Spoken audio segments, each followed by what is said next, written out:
Hey, movie fans, and welcome back to another episode of the Uncharted Media Podcast. This is episode 110. Man, I wish we had something to talk about today, but there really was nothing that happened in the past few days. No earth-shattering revelations. Just kidding. All the earth-shattering revelations came, provided they came from the House of Mouse and no other company, because everyone else kind of was shook by the news that happened over the past few days at the Disney investor call, and no one else has brought up any information at all, including you, Sony. You're noticeably quiet with your Spider-Man news. But before we get into all this Disney stuff, because that's all we're going to be talking about today, no other movie news. We're just going to be breaking down the Disney investor call because there's so much to break down from that. Before we get into all that, Michael, how you doing tonight? And you might want to bring yourself down a little bit if you can. Right now, we can just see your neck just like kind of peeking out a little bit. Oh, excuse me. Let me adjust this Oh, here. there we go. Is that better? Yeah, Okay. there we go. Excellent. All right. Well, hey, I'm doing very well. Thank you very much, Nathan. It's good to be back. Thank you so much for the opportunity. Yeah, it's a shame that we don't have content to talk about this week, but I'm sure we'll be able to fill our time together. In all seriousness, no, what a fantastic week of movie news. This is a dream for somebody like yourself, and I'm just glad to be along for the ride. Yeah, so in case you cared at all, I don't think you do, but the rest of the movie news for this week, Chris Pine is attached to the Dungeons and Dragons movie. I cannot say Dungeons and Dragons to save my life, but he's the first name attached to it.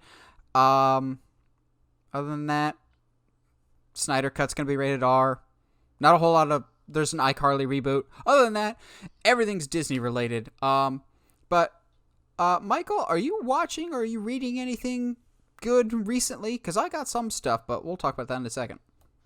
Yeah, so I am in the midst of finishing this binge I've had on all of the Jack Ryan movies, save Jack Ryan Shadow Recruit, which I've already seen, and that was a waste of time.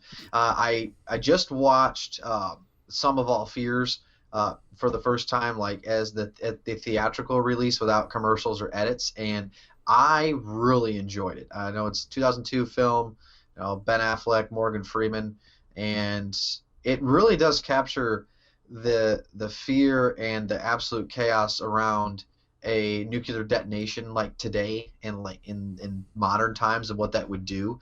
And I was locked in. I really enjoyed it. And then I am halfway through 1994's Clear and Present Danger with Harrison Ford, and that's also pretty intriguing at the moment. So I've got that to finish. But as a treat for those who have listened a couple weeks now, a couple weeks ago I watched for the first time The Hunt for Red October, which was obviously the theatrical Jack Ryan movie. I watched that with my father, and to return to this nostalgic, 80s, 90s movies that are iconic that I still haven't seen, I'm going to watch A Few Good Men on Friday. So I can't wait to talk about that and give you my brief review on that next week. Yeah, I thought you were going to be watching A Few Good Men this week, because I remember making the Mission Impossible / A Few Good Men joke last week. Come on, man, you're slacking off. I am slacking. I'm sorry, I haven't been able to coordinate with my father, but we're going to get it done this Friday. So a future tease for content for next week.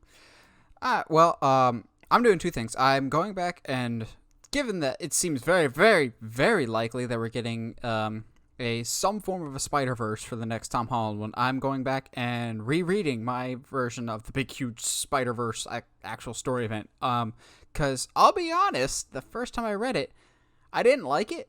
And I think it's maybe I read it too fast and I didn't really retain all the knowledge. So I'm like trying to make sure I'm going extra slow on this, because there's a lot of ancillary knowledge that you kind of have to go. You can't just go blind into the story. You kind of have to know the side stories that are going into it. Like, the first time I read it, I was super, super confused why, when the story first starts, our Spider-Man is Peter Parker, but it's actually Doc Ock in the body of Peter Parker, and so that confused me for a bit. Like, Spider-Verse is not a story that you can just jump into, and I'm still trying to, like, decode of just like, wait, but there is a Peter Parker in this universe living at the same time.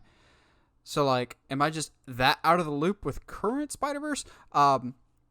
But I remember still enjoying it, just being confused by it. But now that I'm going slower, I'm just like, okay, this is not the main. I just have to keep reminding myself, okay, this version, not the real Spider-Man. This version, not the real Spider-Man, because there's so many side Spider-Mans.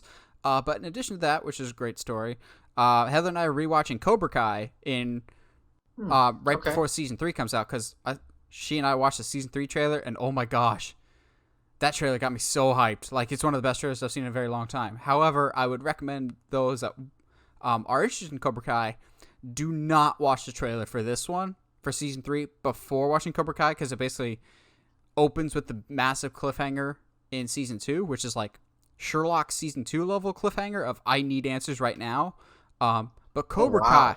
no, Wow. like season two's Cobra Kai cliffhanger was just like, holy crap, there is no possible way the show can go back to the way things were after this. Hmm. And like, this changes everything, and you're just kind of like, oh, they just went there.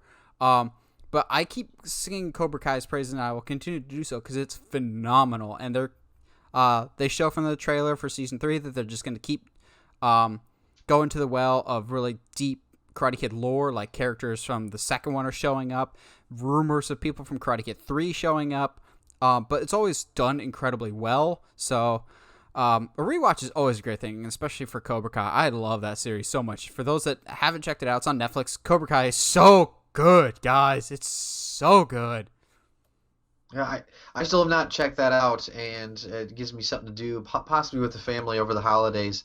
I know they've actually expressed interest in it, so yeah, thanks for reminding me that it's there. And it's funny, we talked, off air about some of the things that we watched in college, and you just mentioned Sherlock there. I actually owe you. All of my gratitude for introducing me to Sherlock, because I never would have watched that show unless you didn't push us. I still remember us, just what day did that come on? Like a Thursday night or something? And we were Sundays. just like, all right, hey, make time. Okay, good. I'm gonna be back from class. I'm gonna get this assignment done. We're gonna watch it It as soon was as we Sunday can. evenings. It was Sunday Sunday evening evenings. Sunday evenings. for the Yeah, it three was. Sundays that it was available. Yeah, exactly. Hey, it was fun. It helped us get through college. So that's awesome. Nice callback there. So I'm also still a little mad at Sherlock. So the first season of Sherlock is available in 4K Ultra on hard copy, but none of the other seasons are. And that first season is so good. It's such a good cleanup, and I'm still mad that they haven't remastered the other seasons. All I'm really asking is they just remaster season 2, and then I'll just forget the other seasons happened, because Oh, yeah, season 3 and season yeah. 4 kind of Well, you are they peaked going too back to the early. well on that, or are they actually done? I think season 4 is more or less their finishing line, but also Martin Freeman and Benedict Cumberbatch just get busier by the day, so finding time for them to come back. But Sure. also, well, season 4 I think is the weakest season. It ended in a way that I'm like, okay, I'm kind of okay if this is how things end. Mhm. But let's just say I think there's going to be a new show that Michael will be much more interested in going forward. We don't have a full section for the Hulu announcements that were made, but Michael and myself want to make sure that we covered a specific show that'll be airing on Hulu. I'm not going to say I'm surprised for this, but Michael's probably rejoicing in the streets over there. Oh, I am. What's the show, Michael? It's an Alien series. Oh my goodness! I will just say that there were moments last week that I'm like, okay, I expected this. I expected this. Did not expect that. I have been following the Alien developments since I was in high school. Following, once I knew that Ridley Scott was coming back into direct, and I was thinking, okay, maybe this is a way of remedying the awfulness that was Alien 3 and Alien Resurrection. But obviously, we knew what happened with Prometheus. But I remember looking and following the development. I remember watching a video, an interview of Ridley Scott when he gave one of some hints that an actual alien was going to appear in Prometheus, and I was in my like junior year like high school English class, not listening to the teacher because I was watching this video. So this is going back to like 2010, 2011, and then same thing with following the development of Alien Covenant in college. And figuring out like what are they going to do with this series going forward. And sure enough, one of the names that came came up during that entire college run that I looked at this was Noah Hawley.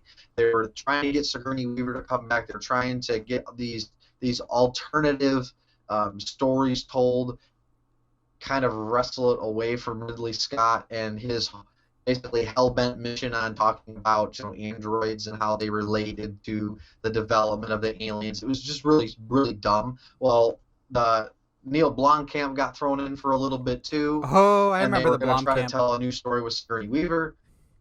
I remember the Yeah, Blomkamp yeah, they time. like there was a lot of stuff in there. Well, It was very strange, and so it was all gone dark because Alien Covenant was a box office flop. It's not going to make money, and it doesn't matter how popular Ridley Scott is. 20th Century Fox at that time was not just going to hand him over 200 million to lose it over and over again. So this news and having it be in a TV show, um, I will say is actually brilliant because last year it was celebrating the 40th anniversary of Alien. There was some YouTube clips of these little shorts that released on YouTube celebrating the 40th year, and even though they're not like phenomenal, they do demonstrate a way that without a massive budget you can make pretty creepy and like nerve jarring type of content. And when this show with this type of guy involved, being Noah Hawley and his dedication, Nathan, forget what we just talked about Sherlock. You're 100% right. I am 100% on board. It was the biggest surprise of the evening. I couldn't be happier. looking back on it, Blomkamp not doing an Alien thing is probably the best thing to happen to the franchise because it was all downhill after Yeah, District 9 for Blomkamp, unfortunately. I that's true. I'm cautiously optimistic. I'm like 50-50. I could teeter either way, and here's why. Michael obviously cares more about Alien than I do, and that's fine.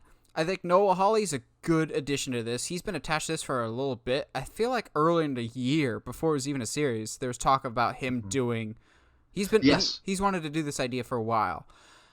The big problem is Ridley Scott is not going anywhere. He is still executive producer on this show. And you has been, and I completely agree, you've been very vocal on this show and just offline about Ridley Scott is the creator and also the destroyer of the Alien franchise. He's like Yes. George Lucas of he started something good and then just crapped on his work later on when he got all existential with his life, just like George Lucas. Yes. Like I like Alien and Aliens. I even like Alien versus Predator, even though Michael is not so hot on it. I hate Prometheus and I hate Alien Covenant. I think they're such disappointing movies. And I remember debating with you in college going, man, Prometheus sucked. And you're just like, oh, the next movie will answer it. I'm still waiting on my answers. I think I think Ridley Scott is more preoccupied with asking the questions than he is with ever answering them. Like he doesn't want answers. And that's fine. But it doesn't really work so well for the Alien series, at least for me. So I want to be excited about Noah Hawley, but also, this is also the same dude that in previous interviews, when he initially pitched this show, was just like, I would set it on Earth, so this probably taking place on Earth. He's just like, it'd be an Alien series without the xenomorphs, to which I'm just going, time out. That's not an Alien series then, if you don't have xenomorphs. So I am worried though that this will be Alien in title to get the casuals in, and it'll be the world. Oh, it might have the Gotham effect of it'll have a xenomorph in the final episode. That's my biggest concern right now. But this was before Disney really backed it fully and was just like, no, this is going to be one of our flagship shows on Hulu. So I think maybe that changes it.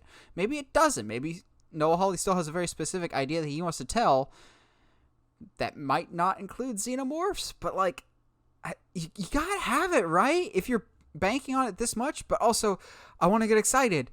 But so long as Ridley Scott is still attached to it, I'm gonna be cautious about this. At least with like Halloween with John Carpenter, he stayed away for a lot of years. For some of the bad sequels, I still love the Halloween sequels, but when he came back for Halloween 2018, that was a sign of encouragement because he didn't continue to tarnish the name of the franchise. Ridley Scott, he is both at the same time one of the best directors working today and one of the worst directors working today. Yeah. I owe Michael an apology because in college he wanted to see The Martian, and I thought that looked stupid because something about me is I don't like movies that survival movies for the sake of survival, like Day After Tomorrow or Castaway. Like the whole point of the movie is to survive. Martian is awesome. The movie he did right before that, The Counselor, not awesome. And also, we talked about it a few months ago. Ridley Scott, I still have not forgiven you for Robin Hood. God! Yeah. Like, that's the thing Yeah. is he's, so long as he's attached to this, I genuinely do not know what to expect. And that makes me really nervous. Yeah, that is a very, very fair point. Now, I guess my question is, what do you think about it being on Earth? That if there's anything that gives me pause, it's the setting. It's not necessarily the fact, the lack of like of actual xenomorphs or whatever. I actually have a lot of confidence because Disney's the one that greenlit this, and I do trust them in this arena. I do, because they know how to read a box office and reviews just as well as we do. And I don't think they would greenlit something that they don't think that would actually make them money. And what they've seen is like, we want this. We want what made Aliens special, and that was a strong main character and a xenomorph. And I think Disney would approve of that. I'm just curious more about the setting, because like, do you think they can tell a claustrophobic story on Earth versus like on a spaceship where there truly is nowhere to go? Uh, yeah. Because basically, and again, I already brought it up, but just have Halloween, but instead of Michael Myers, it's a xenomorph that maybe some people. Uh-oh. I'm formulating a light bulb. That's never a good idea. Okay. The show starts off with a regular town thinking it's a wild animal attack. And then things just start to escalate further and further, and people are just like, yeah, this is not an animal. Like, do it like how Stranger Things introduced the Demogorgon at first. If we don't see it, and it just Oh, I'm attacks all on people. board. Exactly. I'm 100% on board. Like any of those type of shows where it's like a backwoods small country town, not a lot of resources. It's late. It's a very cold. It's like in the fall. Or it's winter time, so it's not a lot of. It's like, I don't know what am I going for here. It's just a very dark and more depressed mood. And yeah, that is, I can already picture that in a way. It's kind of unnerving. Now, I guess one thing I have to ask you about Ridley Scott real quick, isn't he attached to that new HBO show, that sci-fi show that's gotten interesting reviews so far? Well, I don't know what show I'm thinking about at the moment, unless it Oh, hasn't come out yet. um, I know. I think I know which one you're talking about. I mean, Ridley Is it- Scott can be with whoever he wants to be. It's his choice. Making it sound like I'm in a relationship with Ridley Scott here. I don't think, as we'll talk about somebody later when we talk about Star Wars stuff, I don't think directors have exclusive contracts. Like, let's say a certain Wonder Woman director is allowed to work for both Warner Brothers and Disney. James Gunn's allowed to do it. I'm sure Ridley Scott can do it. I'm sure Ridley Scott can ruin whatever franchise he wants to ruin. Oh, Raised by Wolves. That's on HBO That's what Max. it I is. didn't There's know. something by wolf related. Yeah, I didn't realize. Have you checked that out at all? I have not. I haven't watched any of my original HBO Max content since Watchmen. Oh, gotcha. Okay, awesome. All right. Yeah, well, hey, that's great stuff. Thank you for giving a little bit of time to this. It means a lot. I appreciate it. Now for our early to late 20s, all that demographic, I'm sure all of this is just great news to you as we're going to talk all about all the Disney stuff. So we'll go Disney, Lucasfilm, because there's both Star Wars and Lucasfilm, and then we'll round out with the Marvel stuff. So kind of in the order that they presented at this meeting. They dumped a bunch of stuff.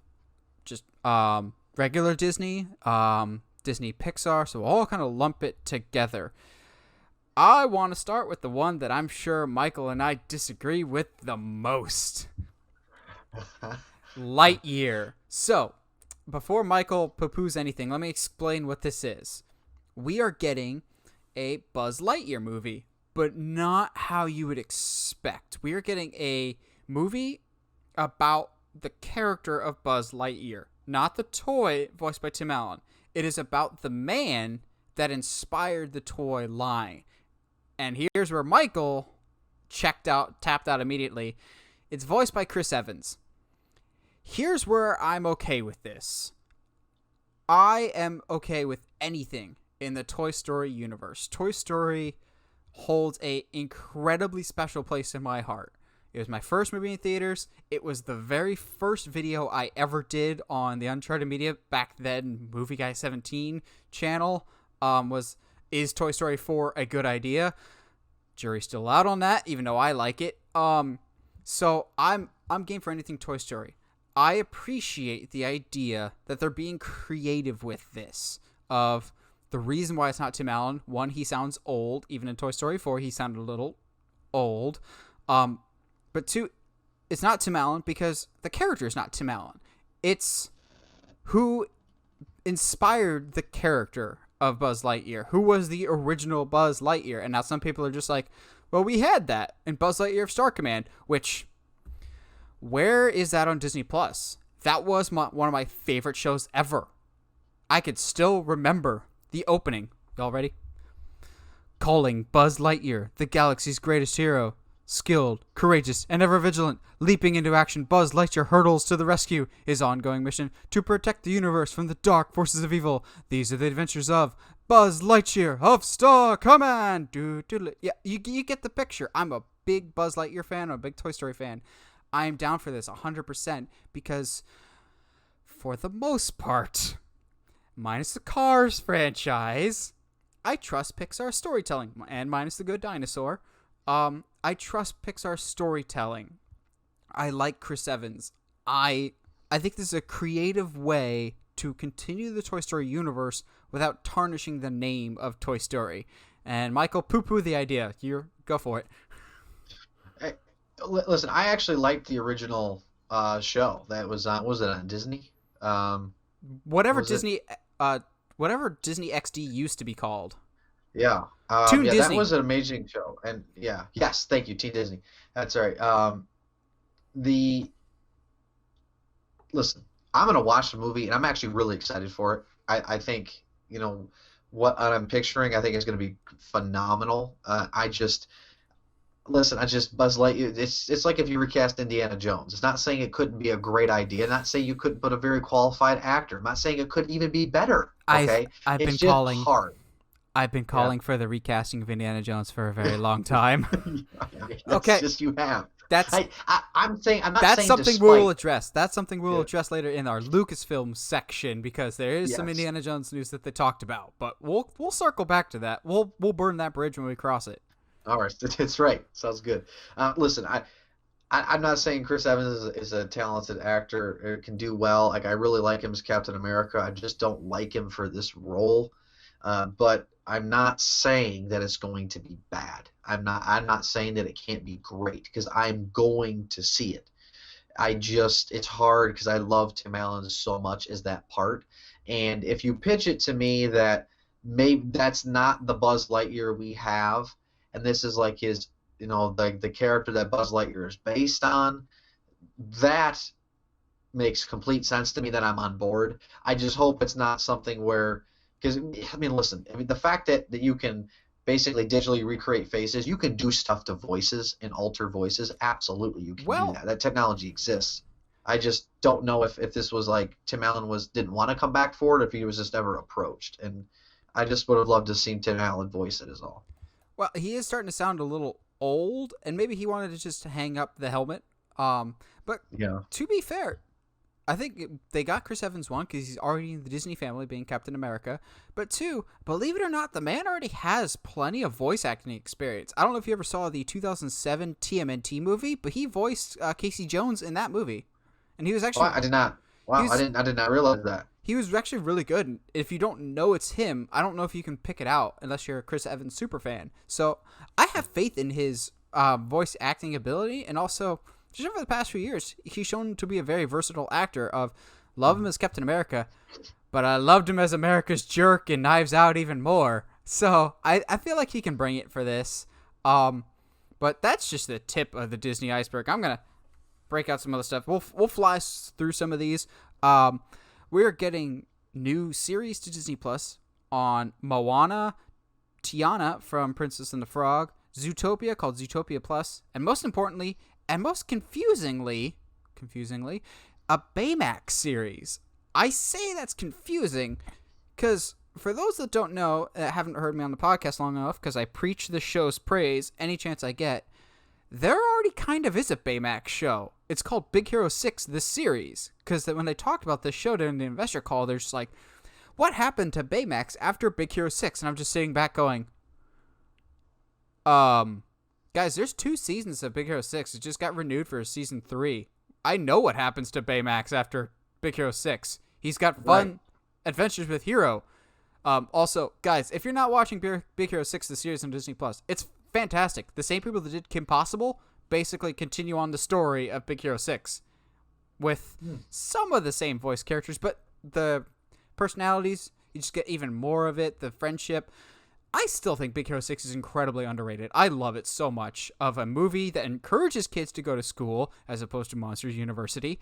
A movie that encourages kids to go to school. There is no romantic interest whatsoever, and there doesn't end up being one at the end.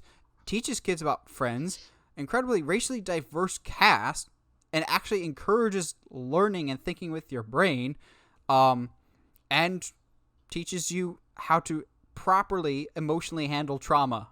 Like Big Hero 6, I could just sing the movie's praises all day, and I love the series so much. But yeah, are they saying this Baymax series is going to be like the animation style of the movie? Or are they going to just be mini episodes like Forky Asks a Question? Is that what it is? Either way, I'm still a little mad that Disney didn't fully capitalize on Baymax as much as they could. Like, I know there's a lot of merchandising, but hear me out, guys. Baymax could have been Grogu before Grogu was a thing. Baymax is awesome, and he's so, marketable, and I don't know why they didn't push that more. Yeah, Big Hero 6, I came very late to the party. I just watched that this year, actually, after your prompting. And because I went back and watched a lot of films. And in fact, when we will discuss this at some point for the show, is wrapping up our 2020. A lot of the films I'm going to put on my list didn't even come out this year, or at least in the last 5 years, because you have helped me watch old stuff that I missed. And I will say, this caught me totally by surprise. I think I can't remember the original release date on this, but it just was something I just missed. 2011 or 2012, I think. Yeah, I was in high school. I remember that. I just didn't get out to see it. So, thank you, by the way. I thought for all the reasons that you did and more, it was just a fun movie. It's always nice to be able to watch something with my parents, and all of us laugh and get something out of it. The Baymax series, I'm not into a whole lot of animated shows anymore.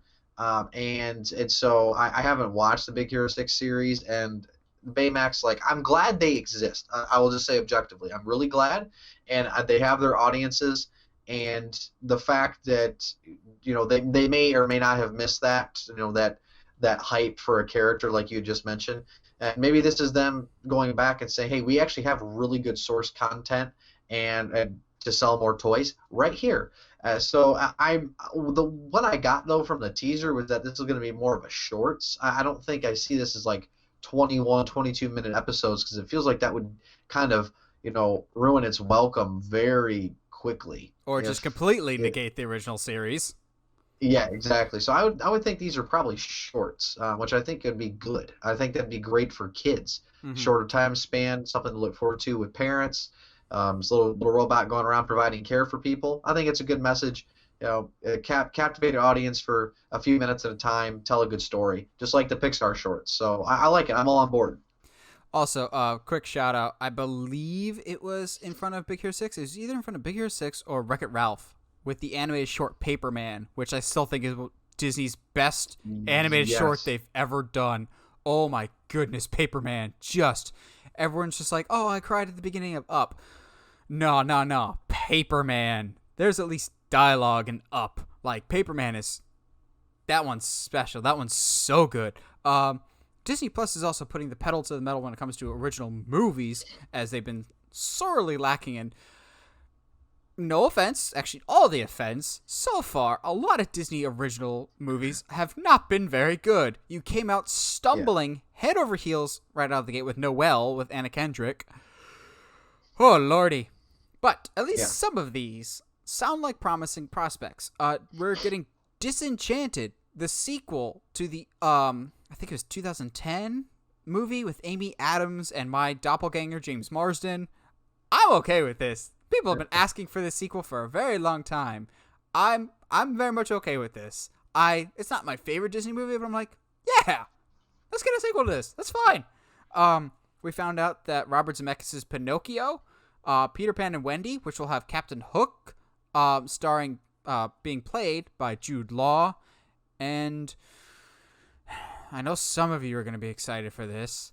Hocus Pocus 2, all of them will be coming to Disney Plus. I can't say I'm excited for any of these, because Robert Zemeckis, to me, has not had a good movie in a very long time. He's cared more about technological advances than actual good storytelling lately. Like, guys, go back and watch Polar Express. Does not hold up as well as you think it does, and it's kind of creepy. The animation really does not hold up. I like Peter Pan. It wasn't one of my favorites as a kid. I'm curious about Jude Law as Hook. I actually think he really killed it as Dumbledore in Crimes of Grindelwald, as bad as that movie was. But Hocus Pocus 2, I know there's going to be a lot of people that are excited about that. I'm not one of them. The hill that I will always die on is Hocus Pocus is the single most overrated Disney movie of all time, and I do not understand how people like it. But if you do, that's awesome. You're getting another one. Enjoy your cheesy, stupid movie. Well, here's the question. So the first Enchanted movie that came out in 2007. Oh, Yeah. what? So by the time this movie releases, we're gonna get to like a ludicrous 15 years later. I feel like they've missed a mark on that somehow. That is such a niche movie, but I actually remember seeing that in theaters, and I remember my mom loved this movie so much. She went to the theaters twice to see it. That never happens, Nathan. That never happens. So my mom is going to be very, very pleased that when this comes out. And so yeah, it was actually a great movie. That it surprised me and entertained a lot of my family members. And again, we share this bond. We are like only child, so we don't have brothers and sisters to go to the movies with. Or growing up, I mean, if I wasn't hanging out with my cousins, I was hanging out with my parents. And so most of the time, hanging out with my parents, if they're having a good time, I'm having a great time. And especially to go to a movie, which was at that stage of my life, which was really special. It's not as ubiquitous as it is today, or well, not before 2020 happened, rather. To see my parents laugh at a movie that I also laughed at meant a lot, and that is one that always has stood out. So I'm really pleased to see a sequel to it. I'm just kind of curious as to why now, but hey. Everything else, I completely agree with. All the other films, sure. Okay, I'm glad you got content. Disney Plus, sure, go ahead. Take those people's money as well as my own. I guess I'm donating to the cause regardless. But yeah, I'm not a Hocus Pocus fan, and honestly, I don't even remember what else you just said. Peter Pan and Pinocchio. I will say, though, they Yeah, showed some concept art no. for Pinocchio. If Pinocchio looks as good as it showed in the concept art, it's going to be impressive, because the concept art looked exactly like the original Pinocchio. And they've said that they're going to pour a lot of time and money into the visual effects for Pinocchio and everything else. Going, okay, but still, the story of Pinocchio has just never really interested me that much. Hey, Yeah. don't be bad, or else you'll turn into a donkey and get eaten by a whale. Like, okay, Yeah. sure. Yeah, it just doesn't really interest me that much. We got some other stuff that is interesting. Sister Act 3 is coming. Whatever. Yep. We'll get the negative out of the way, and then we'll close out with, to me, the two big positives out of this. Negative here, but also very interesting. Raya and the Last Dragon is coming to theaters. Disney's going, good theaters, we've got your back. It's coming to theaters and premium video on demand on the same day. So you can watch Raya and the Last Dragon, which actually kind of looks cool. It looks like Discount Kung Fu Panda to me. It looks like if Disney goes, oh, Kung Fu Panda did well. It's been a few years. We'll make our own version of that with that character that you hated from Last Jedi. I want this to be good. So I want this to be good for Kelly Marie Tran to get her redemption, because I think she's a lovely girl who got abused by the Star Wars fan base, and I think she's just and the writers. yeah. Um, I think the movie looks cool, but you must be out of your mind if you want to pay $30 for this when you can just see it in theaters. I think this is Disney going, we're pretty insistent on trying this video on demand thing. We're gonna try it a couple more times, and if you guys really reject it like you did with Mulan, then we'll stop.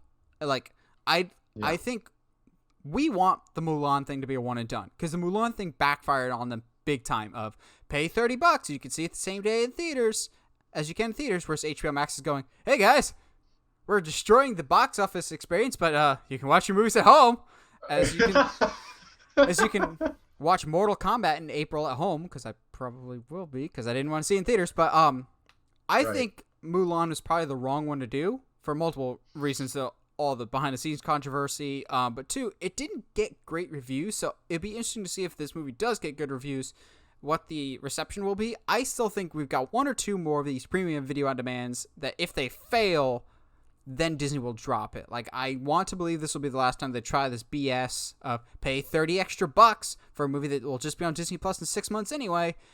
But I think they really want this premium video on demand thing to catch on, and I don't think it will. So I say this is a stupid idea, but they'll probably try it one or two more times. I'm surprised they didn't try it with Black Widow, but we'll talk about that later. Yeah, this I'm actually excited for this. This sounds like a good time, and let's assume for a second that everything is, we're approaching, the safety and health of everyone, and that aside, that the theaters are back open. Like, I'm gonna go see this. I'll be, like a lot of people in our little niche market here. I'm desperate to get back to a movie theater. You've got cabin fever. I've got it too. Which, so instant shout out for anybody in the comments that knows what that movie's from. I do not. I'm not one of those people. So kudos to those who I've got actually cabin get it. fever. I've got it too.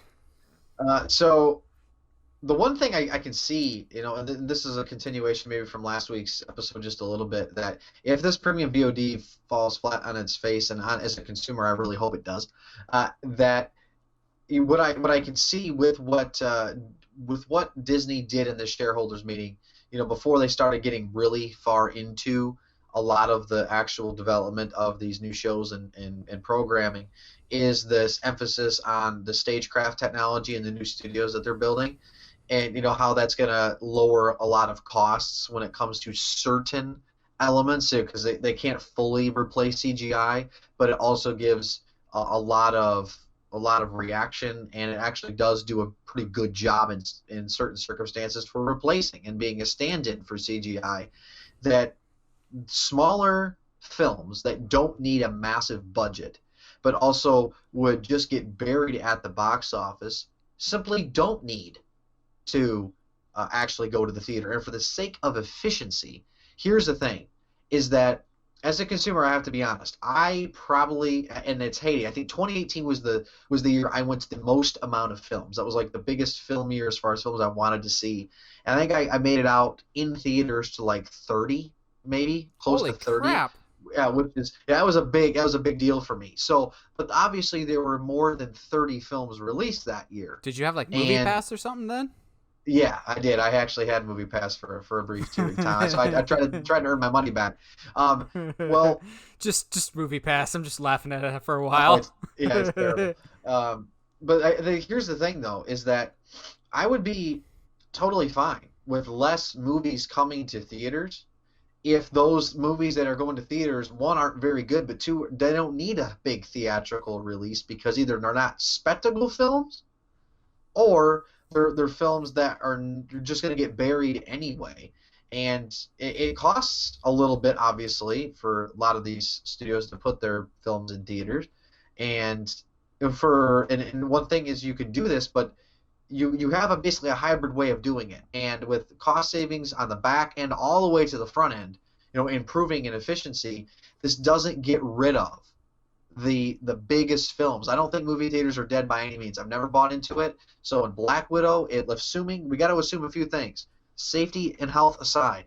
if Black Widow is able to have a wide release, that movie is going to make over $1 billion.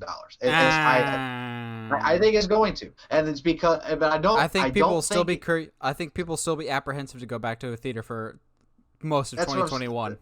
that's what I'm thinking. Health and safety aside, I think the fact that people wanting And to get back to theaters is so high quality of that movie aside, yeah, because but it's one, it's Marvel, and then two, it's like going to be one of the biggest films released earlier in the year, and you don't think so? I don't think so. I think this movie will end up somewhere, if I had to take a guess, somewhere in around the $600 million. I don't think All it'll right. get close to $1 billion. I think, one, the time has passed on Black Widow. I like the character, but this is a movie that should have come out 5 to 7 years ago. Like, Yeah. this should have been the first female superhero movie in the MCU, not Captain Marvel. This should have come out a long time ago. I think it very much hurts the movie that this is set in the past. I think backtracking when Marvel's going full steam ahead, as we'll talk about later, about projects that happen after Endgame and beyond. Like, this feels like we've kind of got to get Black Widow over and done with. And I wonder if there's an Endgame fatigue. Like, yes, Far From Home made over $1 billion, but any movie that follows an Avengers movie makes over $1 billion. Not a lot of other Marvel movies get that way. And I don't know if the interest is in Black Widow. I think it'll do well, but it isn't like top tier anticipation. I think people are anticipating it because it's the only Marvel movie that they know for a fact is on the horizon and has been on the horizon for a while. Like, I'm looking forward to it, not because it's Black Widow, just because it's a Marvel movie, and I've been trained to expect quality out of them, except for Captain Marvel. Well, that's the thing. If Captain Marvel made it, I know it's it, but that was preceding, that was coming up to it. I get it. But if Captain Marvel can, I think Black Widow is going to be a better movie quality wise than Captain Marvel, and it's a more known character, and people miss this character considering what happened to her. I think there's so many things you have to consider. I think it's going to be a massive financial success. Nope. After obviously the billions, like the big I think it'll big be a hit. massive I think it'll be a threshold. hit, but don't expect it to be a massive hit. Don't expect massive hits anymore. I think we still got in them, but I think if you take out competition for a lot of other films, like if you're getting, That's the other if thing. you You can't take out competition for 2021. Basically, as I've no, said, you there's can't. 2 years worth of movies in 1 year. Yeah, So that means less time at the top of the mountain. How was Endgame able to become the number one box office movie of all time? It had legs. Black Widow even if Black Widow had the best opening weekend of all time and had like $300 million, it's quickly going to have some other big blockbuster movie nipping at its heels, maybe not the next weekend, but the weekend after that. And then say another big box office movie after that and the weekend after that. It will start to eat up Black Widow. I don't think you're anticipating how many other movies have been pushed off. And isn't Fast and Furious coming out right around the same time? While there yeah, might not be our yeah. movies, those make $1 billion. Well, I don't. I think people are going to be. I think people want to get back to theaters, and they will go. I think 2020 has been an exercise in futility. 2021 is going to also buck the trend in the opposite direction, where I don't think you'll be able to make any solid like projections financially and fiscally based on 2021's market patterns because of what 2021 could potentially be, but it would only be that way in response to what 2020 was. So I think as far as consumers go, you're going to see a lot of irregular patterns, and that's why I guess looping this all the way back around to Ryan the Last Dragon, that is going to be a massive case study for theaters and like you said, like premium VOD and everything else. Mulan, that was a very interesting case. But I think this is better because now we're basically a year removed from all of that, or going to be close to like 9 months removed. So that's why I'm really looking forward to this, and I'm going to try to get to a theater if I can, and try to support the box office because if it's good, I want to support. Like me and you, we want to be at theaters anyways. Mm. So we've got two final things in the Marvel/Pixar category these are the things I'm most excited about. Of like these last two things, I actually like put on par with some other announcements that we got, and that's saying something.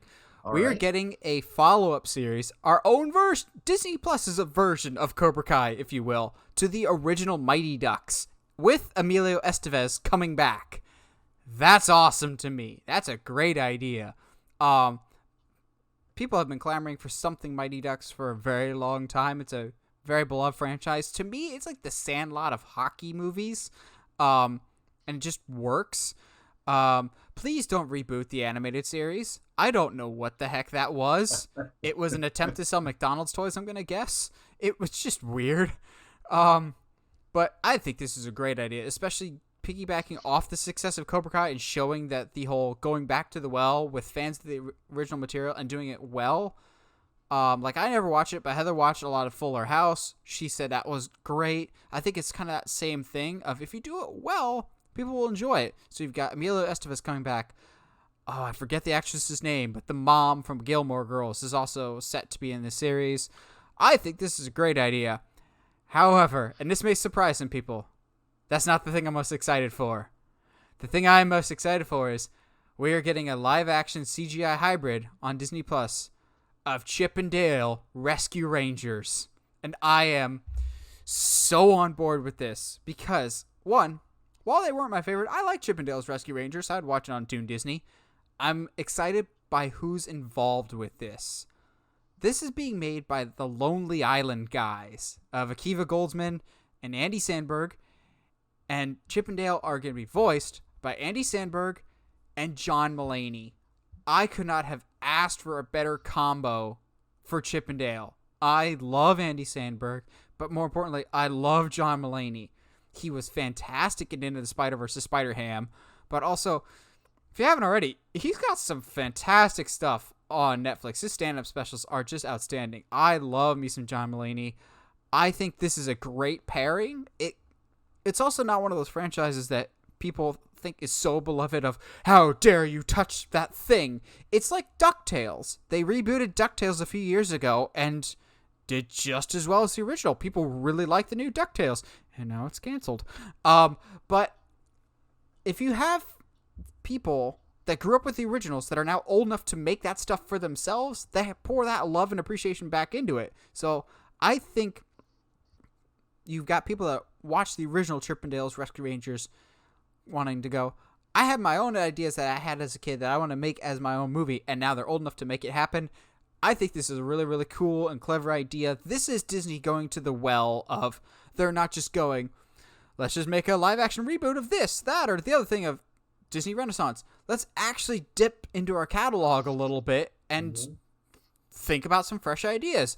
So, Bob Chapek, where's my Treasure Planet movie? If you're diving deep into your lore there. Oh man, I was praying for that announcement for you while we were watching the stream. I said, oh Lord Jesus, please give Nathan what he wants, please, because my phone's gonna blow up as soon as they say it. So I'm sorry, there's still hope. Okay, there's still hope for you. We can't have nice things. There's more hope for Man of Steel 2 than there is Treasure Planet, which we'll talk about that in the coming months.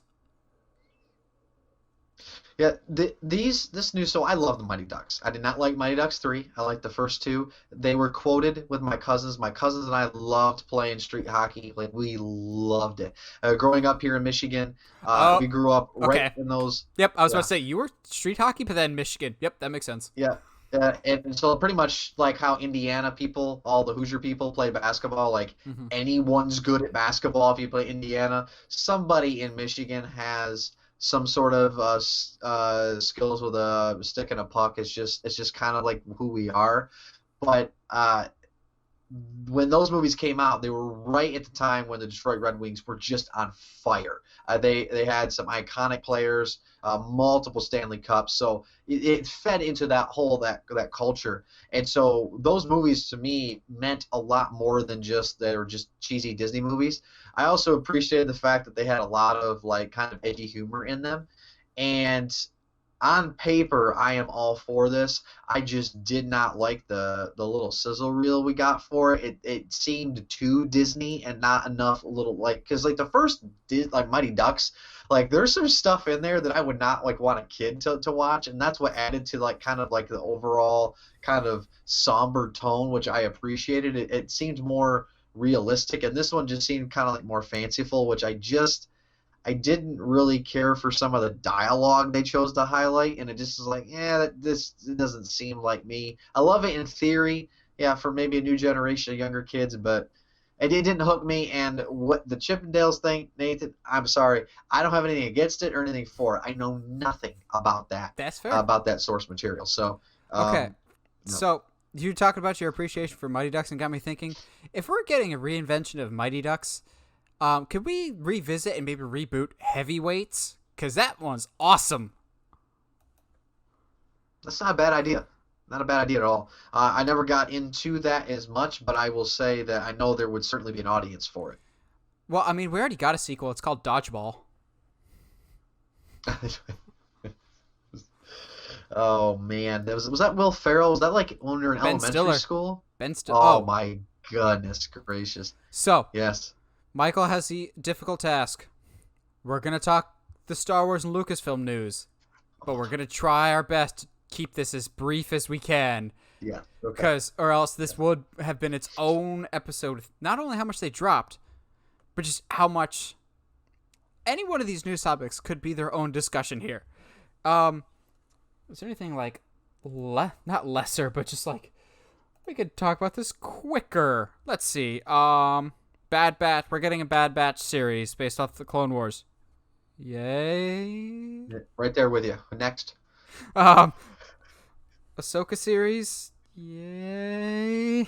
Okay. And to be fair, after watching her appearance on Mandalorian, I'm much more on board with Ahsoka, with an Ahsoka series. Like, I liked the character fine. I didn't watch Clone Wars until Maul showed up. I watched the Maul episodes because I'm that much of a Phantom Menace mark. I thought she was fine. I liked her Rebels. She was fine. I think it's really seeing her come in live action. Then I'm like, okay, that makes I can see that more. I can visualize that more because I think it was just difficult of watching like Clone Wars. Most of those characters you have never seen in live action form, so you don't know how they play in live action form. And so when Ahsoka finally shows up in Mando, I was just like, okay, I can see this. Plus, Mando is clearly setting up events for an Ahsoka spinoff of why does she want to know where, spoiler alert, why does she want to know where Grand Admiral Thrawn is? For those illiterate people like Michael who never watched Rebels, there's a reason why she wants to find Grand Admiral Thrawn, because y'all slept on Rebels and now y'all asking us, was something explained in Rebels? And we're like, yes, it was. You should catch up and watch because it's actually pretty good. So also it has one of the best fights ever with Ahsoka versus Darth Vader. Oh, I'm okay with this Ahsoka series. It's fine. I won't say it's the one I'm most looking forward to. I have one that might surprise you, Michael. One of the series that I'm really looking forward to. But I'm just gonna guess that you're looking forward to this one. Yes, very much so. I love Ahsoka because they never gave up on her, and she's so different and better than what she was from the introduction with the Clone Wars movie Oh, in you mean when she 2008. was the worst I character ever? Yeah, yeah. But listen, the possibilities here are what excite me because I'm not a big fan of Rosario Dawson. I know that might be a sin, but because I do like Ashley Eckstein, obviously I know she doesn't translate to live action. I get it. Okay, that's not my argument. But I love the character, and it's her character, and that's kind of for me how it always will be. But with Tamora Morrison being here with Mandalorian, the possibilities of having him play Rex is very high in my opinion. Okay, quick And side with tangent. hey, Quick side tangent. Speaking of Tamora Morrison, did you think it was weird that they didn't announce a Boba Fett series? no, because I would not want to see the Boba Fett series. But that, I wasn't. regardless of if you want to see it, that's been rumored for months now. Yeah, it has been, but I think they folded it into Mandalorian. That's fair. And That's fair. I think that's part of it.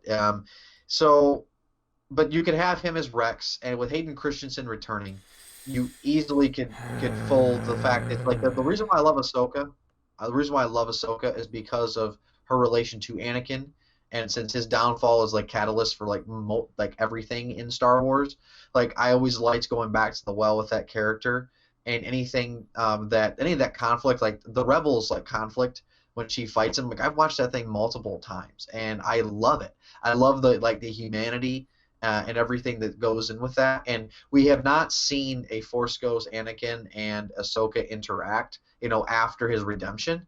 So I think that would be really cool to see how her master kind of came all the way back around.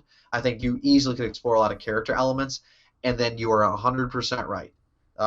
Grand Admiral Thrawn and how he has to play in from Rebels, I think, is amazing. So I think the potential for that series is great because there's no expectation, and they have so much creative freedom.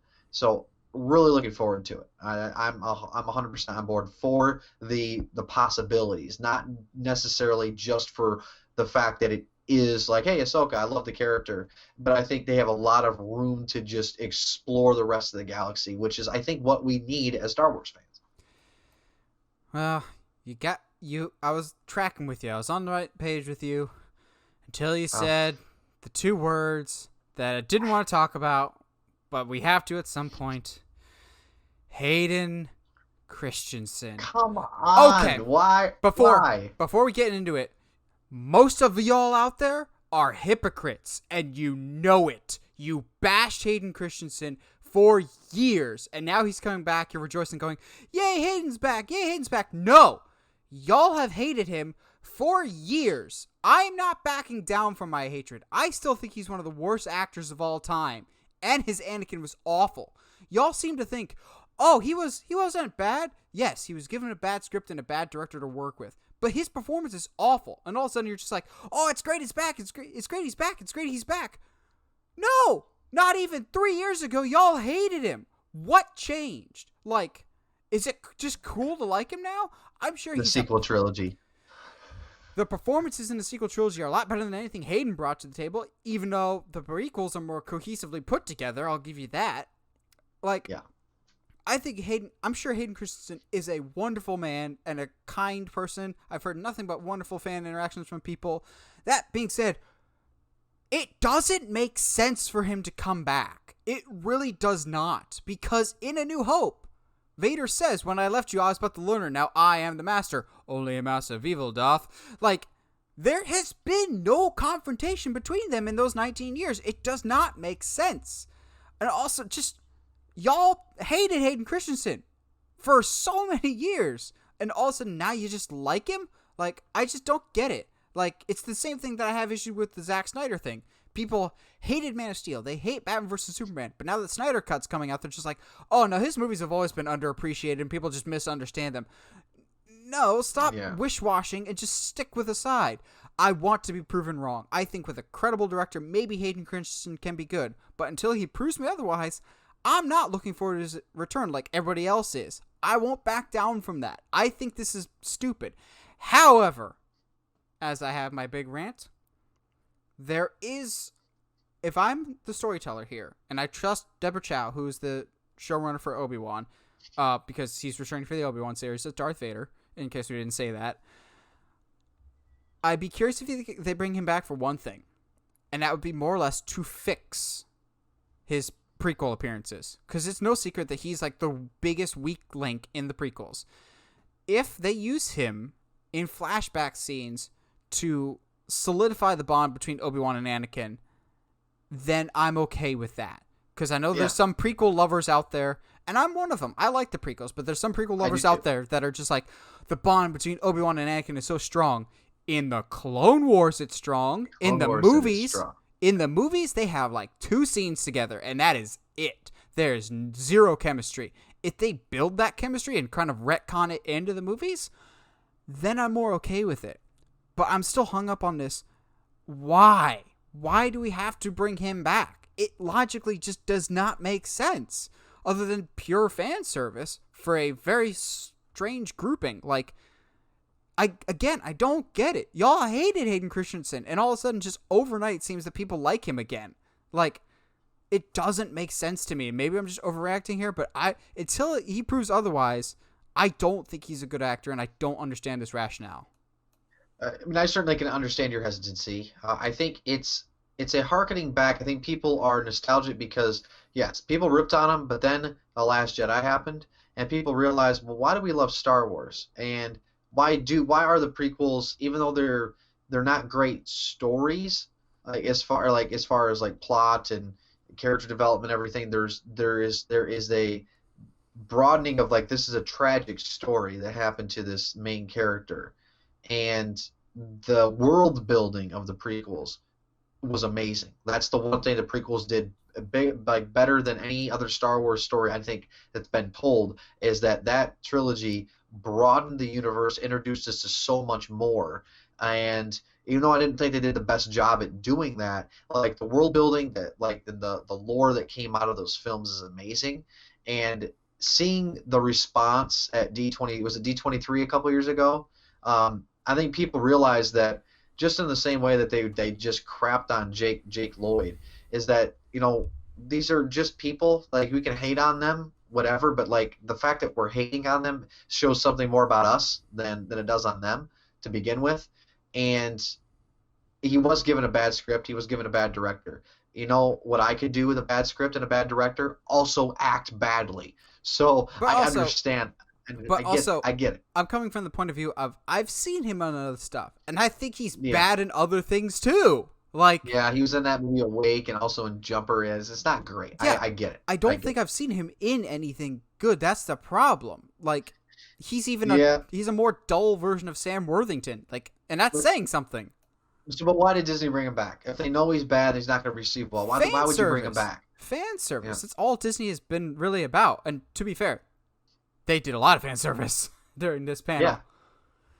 Yes, they did, and I think I have high hope for that, but I think people want what they felt, even though they were disappointed in the stories. It was still Star Wars. So that's the biggest critique of the sequel trilogy, is that it did not feel like Star Wars in its worst critiques, like the worst critiques of the original trilogy and any of the other spin-offs and the prequels and the other TV shows and the video games, is that you're not going to hear this complaint. It did not feel like Star Wars, but that is exactly what you got from the sequel trilogy. And when people see Hayden Christensen, it's like, well, that's Star Wars. I mean, he is synonymous with the most important character. So I think people But are, not in a yes, good they're one, way. being hypocritical. Yeah, In I understand. I understand. I'm not making an excuse for it. I think you are 100% valid in your calling out. However, I think secondly, people might be a little biased to the fact is like, just give me something that I can cling to that feels like Star Wars. So I think that's why people are going to appreciate this. But Obi-Wan series, man, like again, you don't have as much creative freedom as you do with Ahsoka, because of that line that you referenced. But my goodness, like this, we knew it was coming. I'm so happy. Hayden Christensen did catch me off guard. That was like a pleasant surprise for me. So I do have to deviate from your point of view there. a But my certain point of goodness, am I view, pumped for this? I mean, do you think? Yeah, from a certain point of view. Are now? I didn't have a chance to ask you, Deborah Chow, Obi Wan. Do you like that pairing? What are your reactions to that? I am so on Hmm. board with that because still to this Okay. day, Deborah Chow has directed my favorite episode of The Mandalorian, which is episode 4 of season 1, with all the Mandos helping him out.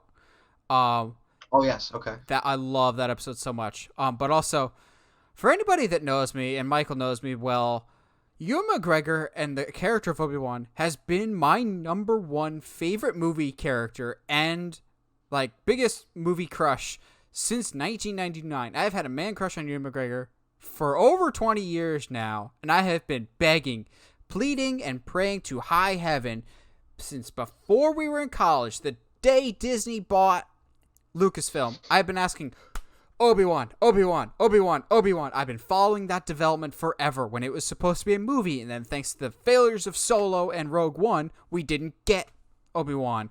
I still think we should have opened with a Kenobi movie because Rogue One, it's not for everybody, but Solo was a huge misstep because Yes. people weren't asking for it. People were asking for Obi-Wan. And then when Solo flopped, you're just like, well, people don't care about prequel movies. No, people told you they weren't interested in Solo and then didn't go see it. So you just don't want to admit that you didn't listen to the fans and you just pushed on with your own agenda and it didn't work out too well. However, I will say Solo does live on, and it is kind of the show that I was shocked but am most happy about, in that we're getting a Lando series for Disney Plus. And I'm actually, besides Obi-Wan, this is the series I'm most looking forward to. Because I think they're going young Lando. And as much as I think Solo was just fine, I liked it more than Rogue One, but also I not remember like anything about it. I thought it was very unmemorable, but given Kathleen Kennedy's decision to fire the directors with 2 weeks left to go, that's what you get when you rush out of production. I thought the crown jewel of that movie and the best thing about it by far was Donald Glover as young Lando. And he outshone everyone, and it showed that that movie probably should have just been a Lando movie instead. So while the Solo sequels are clearly dead, that they were trying to set up with a Darth Maul spinoff and everything else, I wanted more time with Donald Glover's Lando. I thought he was so charismatic. I thought he was just a perfect embodiment of a young Billy D. I wanted more with that character, minus the weird droid relationship. But I am all for this. As long as it's young Lando with more Donald Glover and more, they could potentially tie in Han if they really wanted to. I'm really, really on board a lot more than I thought I would be, considering how much I liked Donald Glover's Lando, and I think this is an interesting point of view here. Yeah, didn't expect it, and I'm interested to see more. I feel like this, like I do about the new Cassian Andor series, that I'm just kind of like, I'm Ugh. interested, but I'm not sold. Yeah, You I'm know? not interested in Andor at all. Yeah. And now, and the same principle talking about Black Widow, is it because we know his fate, or you just don't care about the grittier side of the rebellion? I thought Andor was one of the most bland and forgettable characters in all of Star Wars. I thought every Yeah. character in Rogue One was purposely bland, so that way you didn't feel emotion when they died, because they know they were going to die from the get-go. Like, I don't mind Gareth Edwards movies, but all of his movies, he's got very bland characters. Looking at you, Godzilla. They're just people. They're not memorable characters. And I think the only memorable character is the one that's not even human, with K2SO. I would much be more interested in the K2SO series than Andor. I just thought Cassian Andor wasn't a particularly interesting protagonist. I didn't think Jin was a particularly interesting protagonist. I didn't feel like I knew or understood any of their personalities. They just felt very cookie cutter and not very interesting. Also, it doesn't help that I think, and this is a weird side tangent, but I thought the intro when we first meet Cassian Andor is one of the weirdest and most bizarre intros for any Star Wars movie ever. Of like, wait, is this guy in a rebellion? What's happening in right now in the situation of he's shooting somebody in a back alley? Who's the guy that he just shot? Who is he? Like they just kind of go, he works for the rebellion. Here you go. Like, I never attached myself to Yeah. Cassian Andor at all. So I'm not very excited for that series. That's like very, very low on my hype list. But also, I know I just talked about how excited I am for a young Lando series. Please, please, please, for the love of God, can we stop making stuff set between episodes 3 and 4? At least Yeah. from a rebellion standpoint. Obi-Wan's fine because he's doing his own little side thing. Lando's fine because I'm sure he's doing his own little side thing. But stop doing stuff about stuff leading up to A New Hope. Rebels liked it, but come on. Um, Yeah.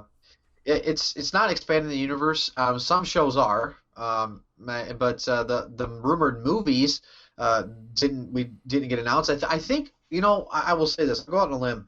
The stuff that wasn't announced for Lucasfilm is more interesting than I think anything else. Because we've been talking about the High Republic era, which we'll talk about in just a second. But like, there were rumored movies, like that's where they were going to be going for. And I think maybe those well, got switched up with some of the TV shows. But like, what Disney did not announce with Lucasfilm, I think is more interesting than what they did, or at least close to it. well, actually, you do bring up a really good point that is in my notes of you talk about stuff that they didn't announce. You know what they didn't announce at all? Any content whatsoever having to do with the sequel trilogy. They are done with that. They're like, we done goofed, Ron. We're not doing anything with the sequel trilogy. We may come back to that in 10, 15 years when young kids like them, because I know some of y'all are mad at the sequel trilogy, and you're right to be that way. But believe it or not, in 10, 15 years from now, there are going to be kids that love these movies more than any other Star Wars movies. It happened with the prequels. It's going to happen with these. That's just how Star Wars goes, and that's fine. But I think Disney realizes they done goofed with the sequel trilogy. But you're not wrong with the High Republic thing. They didn't mention that anything overtly.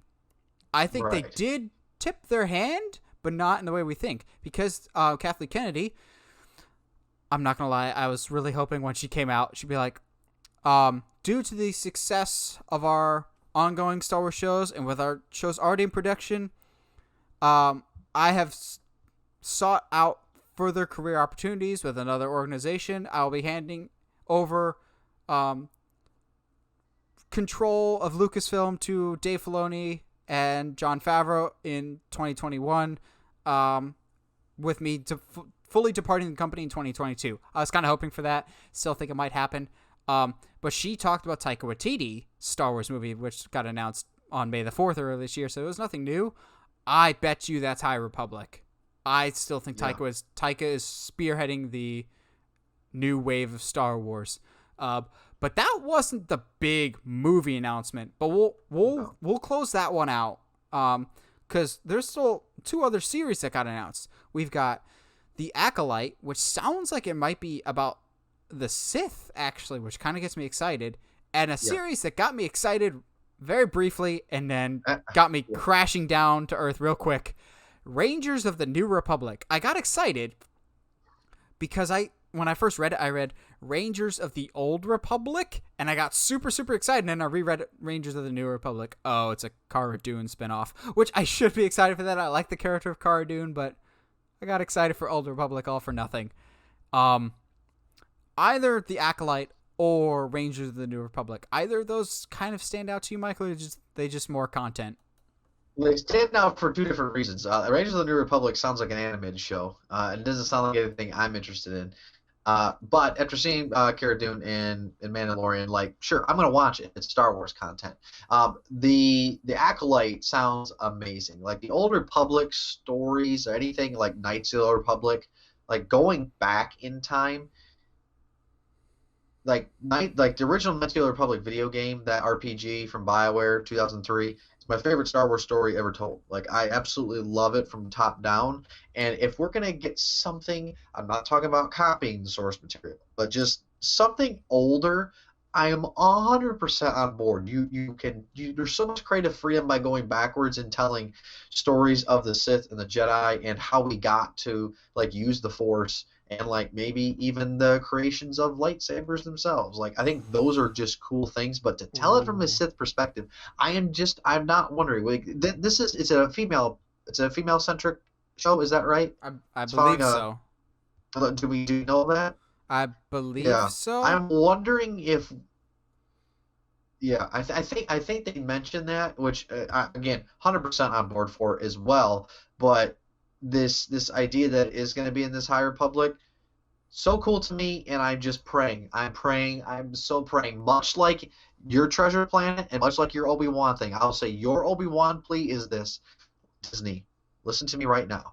It is December 15th, 2020. For your Acolyte show, please, for the love of God, introduce Darth Revan as a character in this new Nope.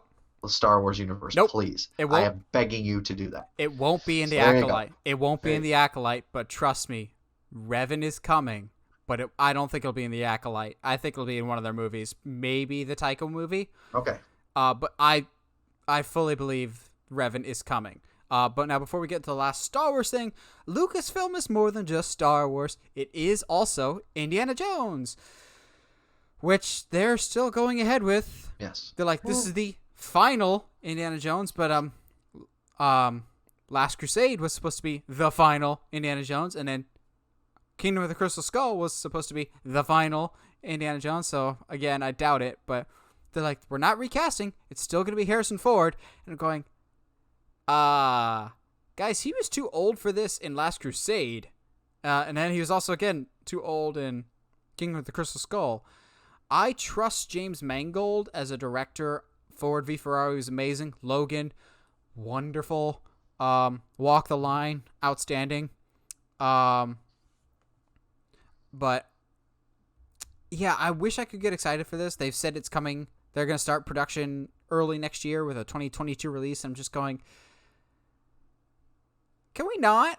you talked earlier about you can't recast Indiana Jones. I've said for years that you actually can. And I know that's a lot of people will get upset about that, but Indiana Jones is based off of James Bond. Name a character that's been recast more than James Bond, except for maybe Right. Spider-Man at the rate we're going. I think Indiana Jones can be recast because, spoiler alert, we already did. We had a young Indiana Jones series once, which, can we bring that back for Disney Plus? That'd be a perfect show. I want a live action young Indiana Jones series, and I want a Sky High series on Disney Plus. Disney, you can thank me later. I want to be excited for a new Indiana Jones. I love the franchise. Heather and I, actually, a few months ago, they were showing comeback classics at our local theater, and so we safely saw Raiders of the Lost Ark on the big screen for the first time ever. That was a lot of fun. I Well, I bet. love Indiana Jones, and I want to be excited. But one, the last movie that we had was Kingdom of the Crystal Skull, and two, Harrison Ford's going to be like, what, 75, 76 when this movie finally comes out? I'm like, just anybody. I don't, just let somebody else have the franchise with this. Clearly, you can't do Shia LaBeouf. Even though I love him as an actor, he's in his own hot water again right now. So, can't do that. I trust James Mangold as a director, but I don't see myself being super excited for this. Yeah, it's kind of hard I have to try, unfortunately. I went and saw Kingdom of the Crystal Skull with my whole family, like because my family, much like yours, they introduced me to Indiana Jones. I remember watching the first one with my dad, and he was so proud to introduce this to me, and he talked about, hey, this is what people loved. People were listening to this song, they loved the theme. Here's what the crowd reaction was like. This is when people really started cheering. They went nuts at this part. Like, I was just trying to relive like that the 1970s and 80s through my dad, him telling me this as we're watching the film. So they have a special place for me too. And when we all went to see Kingdom of the Crystal Skull, we were all just hyped. Like it was going to be fun, and it wasn't fun. Like that's the thing, is that it was not a fun movie to watch. And as a kid, remember that high I talked to you about going and seeing like Enchanted with my mom and how much she loved it. Well, if I'm going to a movie and it's a special occasion, it's a special event growing up, we didn't have a lot of money, so movies was a very, very special 2 or 3 times a year type of thing. And my parents did not like it because I could hear them kind of like, "Oh, this is so dumb," or "Hey, this is," they're groaning. As a kid, that kind of brings you down a little because you're not going to be able to do this again. You'd rather have a good time. So all of that is to me to say that, yeah, I'm not really hopeful about it. But the director, you are 100% right, is a good sign, but you are really gonna have to sell me on a trailer. But I don't even know if a trailer can turn around my pessimism, to be honest with you. Yeah. However, I'll say it, the biggest surprise of this investor call was, of all people, Wonder Woman 1984 director Patty Jenkins just showing up talking about her dad. Her dad was a fighter pilot who died in service, and she's just like, I've always wanted to go fast. I've always wanted to honor my dad. I've always wanted to make the coolest fighter pilot movie that's ever been made. And so while she's talking, she's like taking off rollerblades, and then she's putting on a jumpsuit. She turns around and the camera pans, revealing an X-Wing. Then they reveal the logo, Star Wars Rogue Squadron. Wonder Woman director Patty Jenkins is doing a Rogue Squadron movie. My jaw was on the floor when I read this because, as far as I knew, she was plowing full steam ahead into Wonder Woman 3 and the Amazon spin-off series on Themyscira, and she might still be doing that. There's just been no rumors, no lead up to this at all. I had heard no conversations happening between Patty Jenkins and Disney. It just seemed so out of left field. But I saw it, I was just, oh my gosh. This just jumps immediately to the top of my hype list. I'm not overly excited about Wonder Woman 1984. The trailers haven't wowed me, but the review embargo lifted today, and it's getting really positive reviews, so I'm coming around to it. I like the first Wonder Woman, minus the ending, which kind of fell a little flat for me. Patty Jenkins is a great director, but also, all you have to say is Rogue Squadron, and I am Yes. there. I don't even. Uh, You could tell me it's Rogue Squadron, directed by Michael Bay, and I would still be there because yep. I've logged so many hours as an X-wing pilot. Like, so Michael, I'm sure you're going to talk about the Rogue Squadron video game at some point. I Yeah. predate that. I predate that. The very first video game I ever played on my dad's computer with the joystick was X-Wing versus TIE Fighter and Oh boy. TIE Yeah. Fighter Advanced. I have that on this system. When I bought this really nice editing computer workstation, the first thing I bought was that game from 1996. Top of the line That's awesome. graphics, game from 96, and the old Yep. joystick. Because that was X-Wing to me, and I've waited for so long. And some people are just like, it's Top Gun and Star Wars. I'm like, except a good movie. Top Gun's and it's not that great. Oh, But okay. All right. it's not. Nothing happens. All right. Nothing happens in Top Gun. It's just Tom Cruise pretending that he's tall while his co-stars are either sitting down or leaning over something. But this, yes, I don't care Yeah. if Wedge is coming back or not. This is a fresh idea, and I know I've talked about I don't want stuff around between episodes 3 and 4 anymore. It doesn't have to be. This could be whatever they want it to be. I trust Patty Jenkins. I think she's going to make one of the best dogfighting movies of all time because the way she talked about wanting to basically honor her dad, and this movie means a lot to her. There's a passion in that I feel like has been missing from at least the Star Wars movies for a while. It was there for Force Awakens. You could tell JJ loved it. It wasn't there for Last Jedi and Rise of Skywalker. Say what you want about the quality movies. The just love and detail and the I want to honor this for a reason was not there as much. That alone, I could just feel her passion for the project coming out, and that just makes me more excited for it. Just Rogue Squadron, that was the best surprise. Just, yes, please. Can I have now? Thank you, sir. May I have another? Yeah, you're 100% right. I'm so glad that you go back. Like those games, I never had a chance to play them. Like I just had a different experience with games growing up because we just didn't have a whole lot of things or accessibilities in that regard. But I've seen them, and it just captures the imagination. And I played Rogue Squadron 2. I didn't play that. I didn't never played the first one game that was the computer based, so I had to play the GameCube version. That's what I had, and I remember playing it at Target, the demo at Target for the first time, and I was hooked. That was my mom bought me a GameCube for that following Christmas, and she got me Rogue Squadron 2 Rogue Leader, and Oh, I it's so good. remember So good. I remember that game so much that I was in a second grade class and I had a pen pal in Germany and I wrote to them telling them how awesome this game was. That is how much of an impression it had on me. And I still play Rogue Squadron 2 and Rogue Squadron 3 to this day on my GameCube. And the reason why is because you are 100% right, Nate. You get to be a X-wing pilot, and my review is pending on Star Wars Squadrons that just came out here in October. My review is pending on that. But this whole idea of this movie coming to life, 100% on board. Can I buy my ticket now, please? That's all I Mm, have to ask. yeah, like how early is early reservations? Because like all I want, please, is just at least one shot taken from the cockpit while they're flying and doing a barrel roll. Like Yeah. I X-wings are the second coolest vehicle, at least for me. I love X-wings. X-wings are my favorite vehicle that go into space. My favorite vehicle of all time in Star Wars is still the speeder bikes on Endor. Those are awesome. Followed very closely behind by X-wings. I think everyone wants to ride an X-wing. And if you make us care about the people that are in the cockpit besides Oh Luke boy. Skywalker, they're in a heartbeat. Okay. Yeah. What if, but they might not do this because it would sound too similar to Rogue One. What if we learn about the squad that's doing the Death Star run with Luke, and we all have to watch them all die, except for Wedge?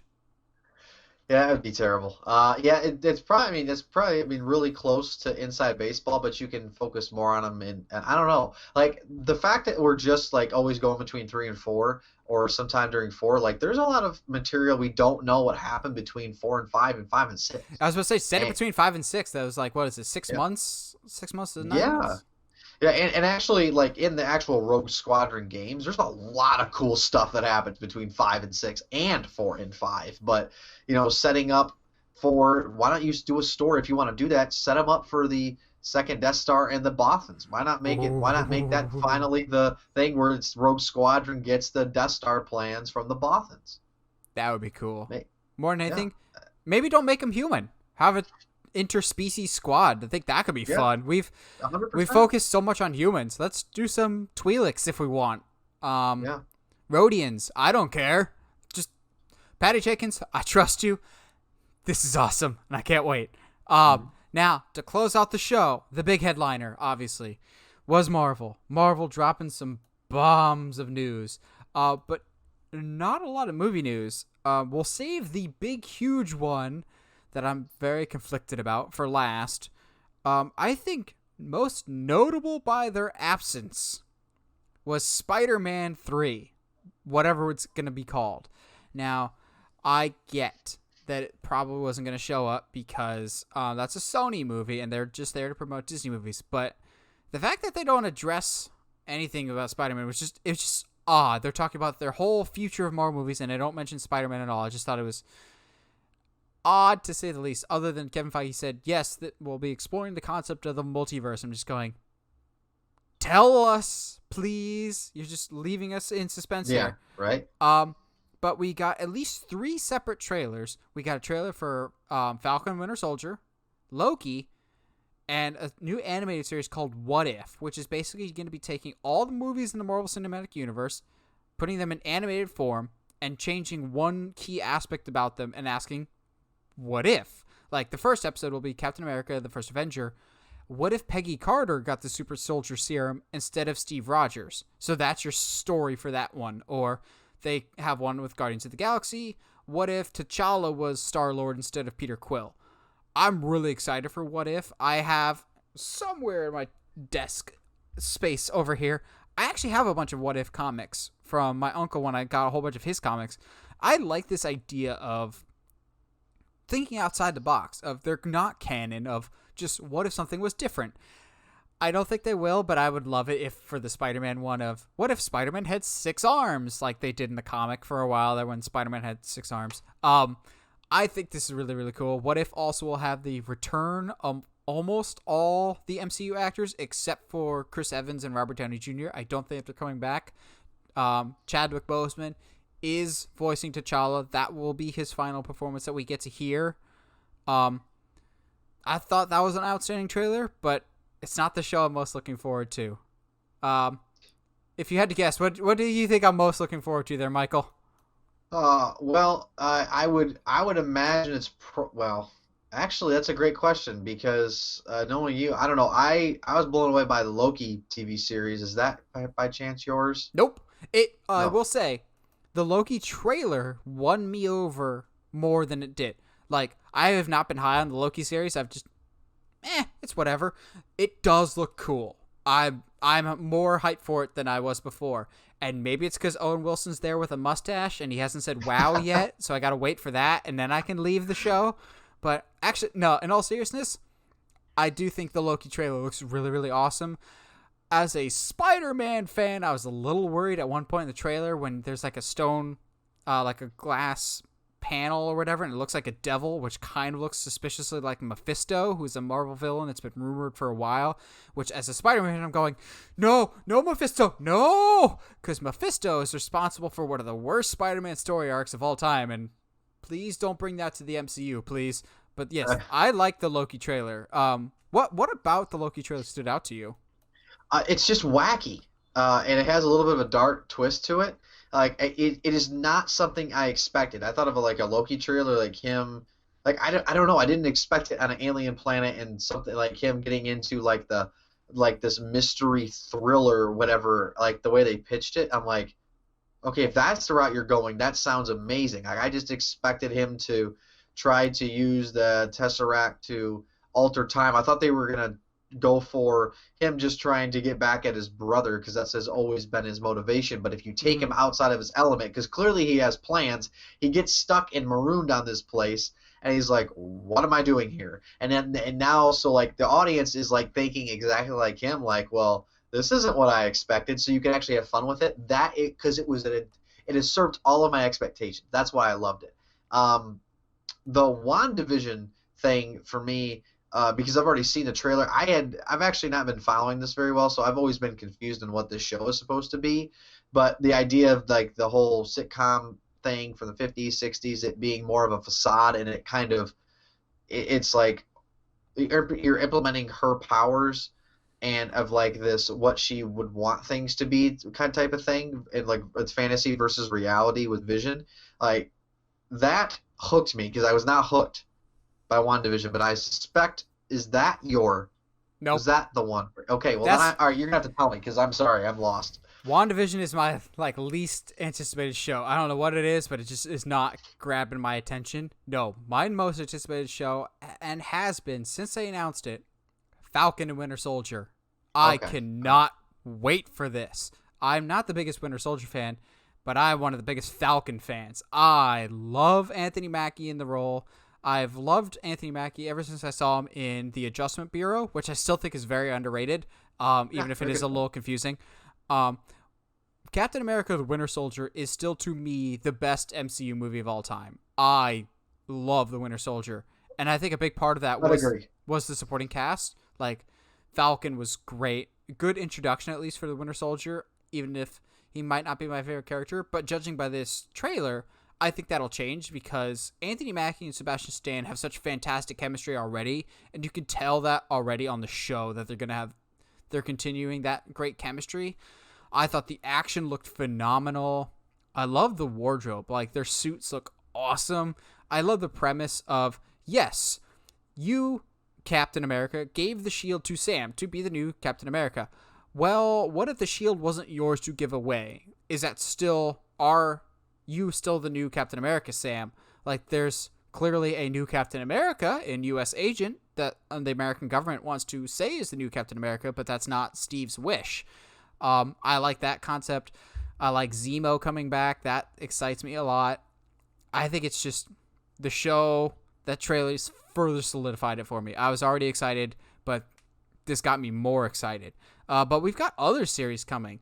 We've got an Armor Wars series featuring Rhodey, which I laughed at the description that they gave. They're just like, now that Iron Man's gone, what happens if his tech falls in the wrong hands? I'm going, are you guys new to the MCU? Like, Yeah. every villain in the MCU is, I've got Iron Man's tech and I hate Iron Man for some reason. All the Iron Man movies, almost all the Spider-Man movies, Yeah. Ultron. Like, this is not a new concept, guys. Everyone steals Iron Man's tech. I'm pretty sure I have Iron Man's tech somewhere in my house, for God's sake. Here's the thing. I'll be excited if you bring back Justin Hammer, because as much as Iron Man 2 sucks, Justin Hammer's awesome. I think I would be more excited about the show if it wasn't Don Cheadle. I am in a minority here. I think Terrence Howard was a much better roadie, and I think could have carried this series a lot better. Don Cheadle's fine, but I still much preferred the original roadie. This show is just fine. It's whatever. Rhodey's not really my favorite character and doesn't really grab my attention. I just thought it was an odd choice. Just kind of, oh, that's a thing that's happening. Not as much of a surprise as the Secret Invasion series, though. So Yeah. That caught me off guard. That's actually my most anticipated one. That sounds amazing to I me. want it to be my most anticipated, but I'm a little nervous. So, for those that don't know, Secret Invasion is like one of the biggest events in Marvel comics, like ever. So, those that don't know, remember in Captain Marvel, those green people, the Skrulls that can shapeshift, they're also in End of Far From Home? Well, they're supposed to be bad. I don't know why we decided to make them good guys. It just annoys the crap out of me that they made that decision. A lot of things about Captain Marvel bother me, but in the comics, they're supposed to be bad guys that are trying to take over the Earth by disguising themselves as key figures, like within the Avengers. Various human figures they've been disguised as for years. That way, when the time is right, all the pieces are in place to overthrow and conquer the world. I am disappointed that this is a series, but there could obviously be bigger ramifications. I figured this whole overarching story of Secret Invasion would be the narrative for at least one of the phases, like phase 4 or 5. Phase 4 seems to be about the multiverse. Phase 5 might be about mutants? Question mark. I do think this type of event is big enough to be multi-movie spanning, and who knows, it might be introduced in this series and then jump into the movies. But it feels minor league here to just be putting on a series instead of multiple story movie arcs. However, we are getting Ben Mendelsohn's Talos back and Samuel L. Jackson's Nick Fury for this series, so maybe that's what they were teasing at the end of Spider-Man Far From Home when they're on that big spaceship. Yes, absolutely. I think this is interesting. I am just disappointed that this isn't like a multi-movie arc, but who's to say it won't be, and this isn't just the intro. I just think it's odd that it was announced to be a Disney Plus series. Yeah, because it seems to be a massive scale, and you'd like to see it set up more. But I mean, that's the one thing that the MCU does is everything connects, and that was the one thing that they kept saying. They've said multiple times, as Kevin said in his presentation, that these things are all going to connect. Like you want to watch WandaVision, you will want to watch Falcon and Winter Soldier. They will connect to all these other things that we are doing, and they doubled down on it, and that is. For me, that's something that's very encouraging. Also for the fan base, it helps continue to keep this broader storytelling going, and I'm really, really hopeful that they can pull it off. And honestly, I think I will say this that the Far From Home's mid credits and end credits scene were I think the best in honestly it was the best twist, and then also with what J. Jonah Jameson in the end. I think Far From Home had the best mid credits and end credit scene in the history of the MCU, and part of that was the reveal that the Skrulls were playing Nick Fury and what's her face Maria Hill. Yeah, Maria Hill. Yeah, so I don't honestly, man. I think it sounds so cool, and because it's gonna be, you can make the challenge for the heroes is gonna be immense, and the fact that you can play on again with the history of the Skrulls, it's cool. I'm all on board. So you talked about the Far From Home thing. I remember 2 or 3 weeks before Far From Home came out, I was like, okay. I cheered and almost lost my voice when Captain America finally lifted Mjolnir in Endgame. That's been on my I need to see it in a movie bucket list for years. I told Heather 2 or 3 weeks before Far From Home came out, the only thing that would get me to cheer louder than Captain America lifting Mjolnir is if we ever got J.K. Simmons back as J. Jonah Jameson in the MCU. But it'll never happen. 2 or 3 weeks later, I unfortunately was the only one that understood the significance, so when I squealed with delight, I was the only one in my theater that did it, and it was super awkward. When Cap lifted Mjolnir, the whole theater cheered. J.J. Simmons shows up in Far From Home. Nathan squeals like a 12-year-old discovering what puberty is, and the rest of the theater is silent, and I felt very awkward. Going, guys, this is a big deal! He doesn't have hair now! That's right. But we have not seen the last of J.K. Simmons, obviously. I still think my favorite end credits is the one at the end of Civil War when Peter's got when he's got the ice pack and he has something on his wrist that's lighting up a little bit, and so he hides it real quick. And so once Aunt May leaves, it's on the ceiling and it's the spider signal. I almost had happy tears because going on a Spider-Man ride at Universal and reading Spider-Man comics all throughout my youth, I never thought we'd get the spider signal in a movie, and just seeing that open the door of now anything is possible in a Spider-Man movie of you've seen the spider signal, anything is fair game, and it was all downhill from there.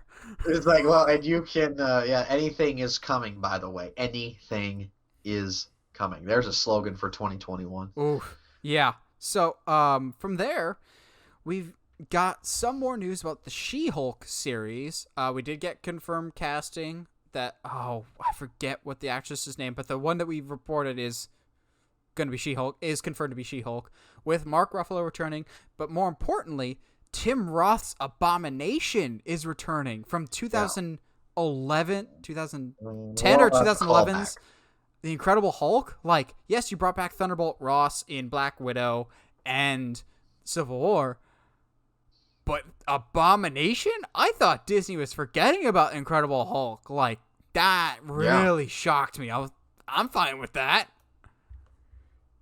Yeah, that was. I mean, it's just the Incredible Hulk's not that good, for one, and I don't think Nope. Tim Roth is that good in it. But I love the actor. I liked what they were trying to do. I don't understand why, but as She-Hulk, you're gonna have to. It's gonna have to. He has to sell me a little bit more. I'm gonna have to see a trailer to the show because I don't know. It's hard. Like the Incredible Hulk, they did such a good story with him, but they took him forever to do it. Plus, they never gave him his own movie as like once after like the Incredible Hulk, they're like, you know what, we're gonna take this character, add him as a supporting character, and that's how we're gonna develop him. We're not gonna give him his entire platform. And it was She-Hulk Well, with Abomination and Mark Ruffalo coming back as well with as the Hulk. Like I don't know. I just it doesn't appeal to me as much. that's because for a while there, and I don't know if things have changed or not, it's because legally Disney couldn't make a Hulk movie. He was allowed to Oh, cameo in other people's movies, but the gotcha. distribution rights to the Hulk belonged to Universal for a while. Because remember, up until Avengers, it was not Disney movies. They were Marvel in association with like Columbia or somebody Okay. for those first couple Marvel movies. Um, yeah, I was shocked when I saw Abomination. Like I know, um, I've already had Thunderbolt Ross come back. Does this open the door for Liv Tyler to come back as Betty Ross? I mean, the other love interest is kind of done now. Um, so Yeah, that felt that flat anyway. yeah, yes, it did. Like what? I don't. Yeah. So yeah, that whole I didn't even think about it until then. Like, listen, like you would like to think like, well, that doesn't make any sense, but like literally Natalie Portman's coming back, so Jamie like, and Lady Sif, Jamie too. Foxx So is coming like, back as Electro. All's fair. Everything is fair now. yes. But I will say your theory about that about the switching of the villains in their own universes, respective universes. I'll let you say it so the audience knows what I'm talking about. Like that is such a genius thing. Like I hope to God you're right, Nate. Which means I'm probably not. Um, Ugh. so we also got some Ant-Man news. We did get confirmation that Kang the Conqueror is the villain in the next Ant-Man, which is now called Ant-Man and the Wasp: Quantumania, which I like that title. It fits the Ant-Man theme pretty well. Of like Oh yeah, we don't take ourselves too seriously. I like the Ant-Man franchise. It's not my favorite like subcategory in the MCU. I like them because for the most part they've been pretty self-contained, just fun little comedies for the family. yeah, Like not high stakes. Like they're still important to the MCU, but you don't have to see them. They're skippable, but I wouldn't recommend it because they're still fun. I think it's interesting that we have some recasting news with Ant-Man and the Wasp. His daughter, his grown daughter from Endgame, has been recast with Freaky and Detective Pikachu actress Catherine Newton. I like Catherine Newton. I just don't really understand the rationale for recasting. Maybe it's because they're setting up a Young Avengers team with Miss Marvel, with Kate Bishop, with Peter Parker, and now with Cassie Lang. Um, so maybe that's why they recast her. Like, I really like Catherine Newton. Freaky was one of the best movies I've seen this year. I just think it was kind of odd. They're just like Ant-Man and the Wasp: Quantumania with Kang the Conqueror. Oh, by the way, we recasted Cassie, but it doesn't really matter. I know some people were mad. I'm indifferent to it, primarily because we only got like one scene with that other yeah. actress because we were so used to kid Cassie, and now it's teenager Cassie. So whatever. I feel bad for the other actress, but I can't say I was emotionally attached to her portrayal because we saw so little of it. It just seemed like an odd announcement to make. Yeah, it is interesting. Now with all this stuff, like with how Ant-Man and the Wasp ended, do you think they have any plans for like Lawrence Fishburne's character and then the character of Ghost at all? Do you think there's a return there? Because they didn't kill the villain in that Well, movie. if with the MCU, if they're not physically Well, even if you're dead, MCU, no one stays dead except for Uncle Right. Ben, which there is no Uncle Ben in the MCU, and that bothers me a lot. But Yeah. no one stays dead, and everything is remembered. With Abomination coming back, everything's on the table. Well, there might be some tie-ins to Black Widow with Ghost, but those are just some rumors out there, and if they turned out to be true, I don't want to be the one that ruins that for everybody here. But there might be some. Okay. Black Widow might, as much as I've been saying it's backtracking. It still might be setting up future things, for like Disney Plus type shows that we might see in the future. So we'll see when that comes out. I feel like there's some other stuff. Oh yes, Guardians of the Galaxy, the Christmas special. That's a thing that's coming, and I need it in my life. Please, Yeah. please, this is gonna get dark. Please tell me at one point Groot loses part of his arm or something, and it becomes the Yule log. Oh man. That would be a thing. What do you think they're going for here? Like what is this Uh, like James Gunn said he's been playing this for years, and Kevin Feige was just like, yeah, go for it. Maybe it's just like we want to make fun of the Star Wars Christmas special. Like, Christmas specials are back in fashion, or I don't know. It's just so out of left field whether this is going to be like a one-time thing, a full-fledged movie, like an hour and a half. I don't know. I just know I need it because Yeah. this No sounds kidding. so good on paper, and I, for the most part, trust James Gunn. I wasn't the biggest fan of Guardians of the Galaxy 2, but I still love the first one, and I'm really excited for the Suicide Squad. So, just sign me up. Just yes. I don't need to know anything else. This is coming holiday 2021, right? Probably not. I don't think so, because Okay. I think because he's currently working on the Peacemaker series with John Cena, which is a spinoff of the Suicide Squad, and he's still deep in post production for the Suicide Squad. Then I think he's jumping into Guardians of the Galaxy, but maybe, I'm not sure. There's just different scenarios that I can already picture. We're using Groot's leg as the Yule log, Mantis and Drax maybe under the mistletoe, and one of them is into it, and then there's Drax who's just going, "Oh, you're so repulsive." Like, I could just see this being fun. Or Nebula is Santa Claus in this situation, or doesn't understand the meaning of Christmas, and Peter Quill has to like explain the meaning of Christmas, and then maybe Rocket's just like, "So you have a fat, grumpy old guy that watches you sleep, that gives you presents every year. You Earth humans are weird." Type of stuff like that. yeah. Okay, so it's holiday 2022, Okay. ahead of the 2023 release. So 2 years from now. It's really interesting to give it that type of day. It's like holiday special, like okay, premiering on Disney Plus, holiday special. It's gonna premiere before the 2023 film, so it's gonna tie in somehow. But it's odd to see a Christmas special get an announcement. You know, it's just kind of that was like one of the biggest like out of left fields. But you know, it belongs. Like if there's any wacky, weird holiday special, it's got to be the Guardians characters, right? Oh It has to yeah. be. Oh yeah. Like, Oh. hands down.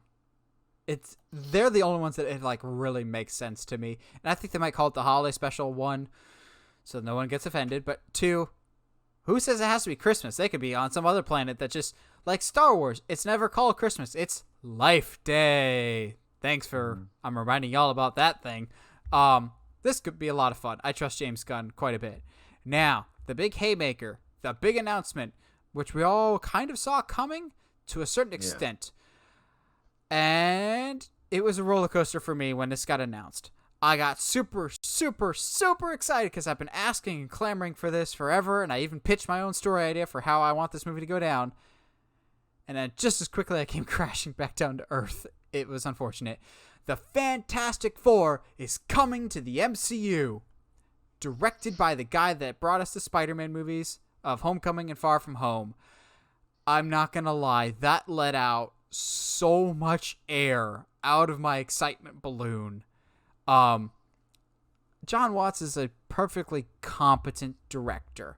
Homecoming, I'm in a minority, and that's fine. Homecoming is my all-time favorite Spider-Man movie, even more so than Into the Spider-Verse, because Homecoming demonstrated a lot of the Spider-Man stuff that I've always wanted to see. I bought him as a regular high school kid that struggles with the day-to-day stuff. He felt the most like the Spider-Man that I wanted to be as a kid, that I read the most about as a kid. He was average. It's the Spider-Man that I wanted to be. Far From Home was very disappointing. It didn't feel like a Spider-Man movie. There was too much. It didn't feel in the element of Spider-Man. I think being overseas really hurts it. I think being so dependent on Iron Man really hurt it. They doubled down a lot on, you are now the new Iron Man. You are now the new Iron Man. And he's like, I don't want to be the new Iron Man. And yet he uses his Iron Man's tech to build a new quasi Iron Man suit, which really bothered me. That was supposed to be like a big pivot point. They just keep insisting. And I don't know how much of that is John Watts and how much of that is a Sony mandate that he has to have a mentor figure in every single movie, and he has to more or less be Iron Man Jr. I love Homecoming, but I don't get why you go with John Watts. I think he's a fine director, but there's nothing about him that really like gets people excited. Like, people know the MCU Spider-Man, but Guardians of the Galaxy, that's James Gunn. Thor Ragnarok, that's Taika Waititi. We know the Russo brothers did in Winter Soldier, Civil War, the Infinity Saga. We know those names. Not a lot of people know John Watts. He just doesn't have that unique style. And I have like a top 5, even top 10 list of people I would have loved to see Fantastic Four. John Watts is not even anywhere close to that list. Christopher McQuarrie, Brad Bird, the Russos themselves. Peyton Reed has been pitching a Fantastic Four movie for years, and we thought maybe Ant-Man would be a backdoor into Fantastic Four. I am still excited for this, but the announcement of John Watts really, really did take a lot of air out of it, and I think it will come down to how is the next Spider-Man, and with this Fantastic Four movie, we'll kind of see is the issues that I have with the MCU Spider-Man, is it a John Watts thing, or is it a Sony thing? Because right now, the MCU Spider-Man movies, as much as we want to think they're Marvel, they're still Sony. So maybe the issues that we have with him, of him being Iron Man Jr., no Uncle Ben, yada, yada, yada, is that a Sony decision, or is that a Kevin Feige decision? And I think with John Watts being now with Fantastic Four, we'll know definitively if the Fantastic Four's movie is good, and it's great, it's Sony. Shocker.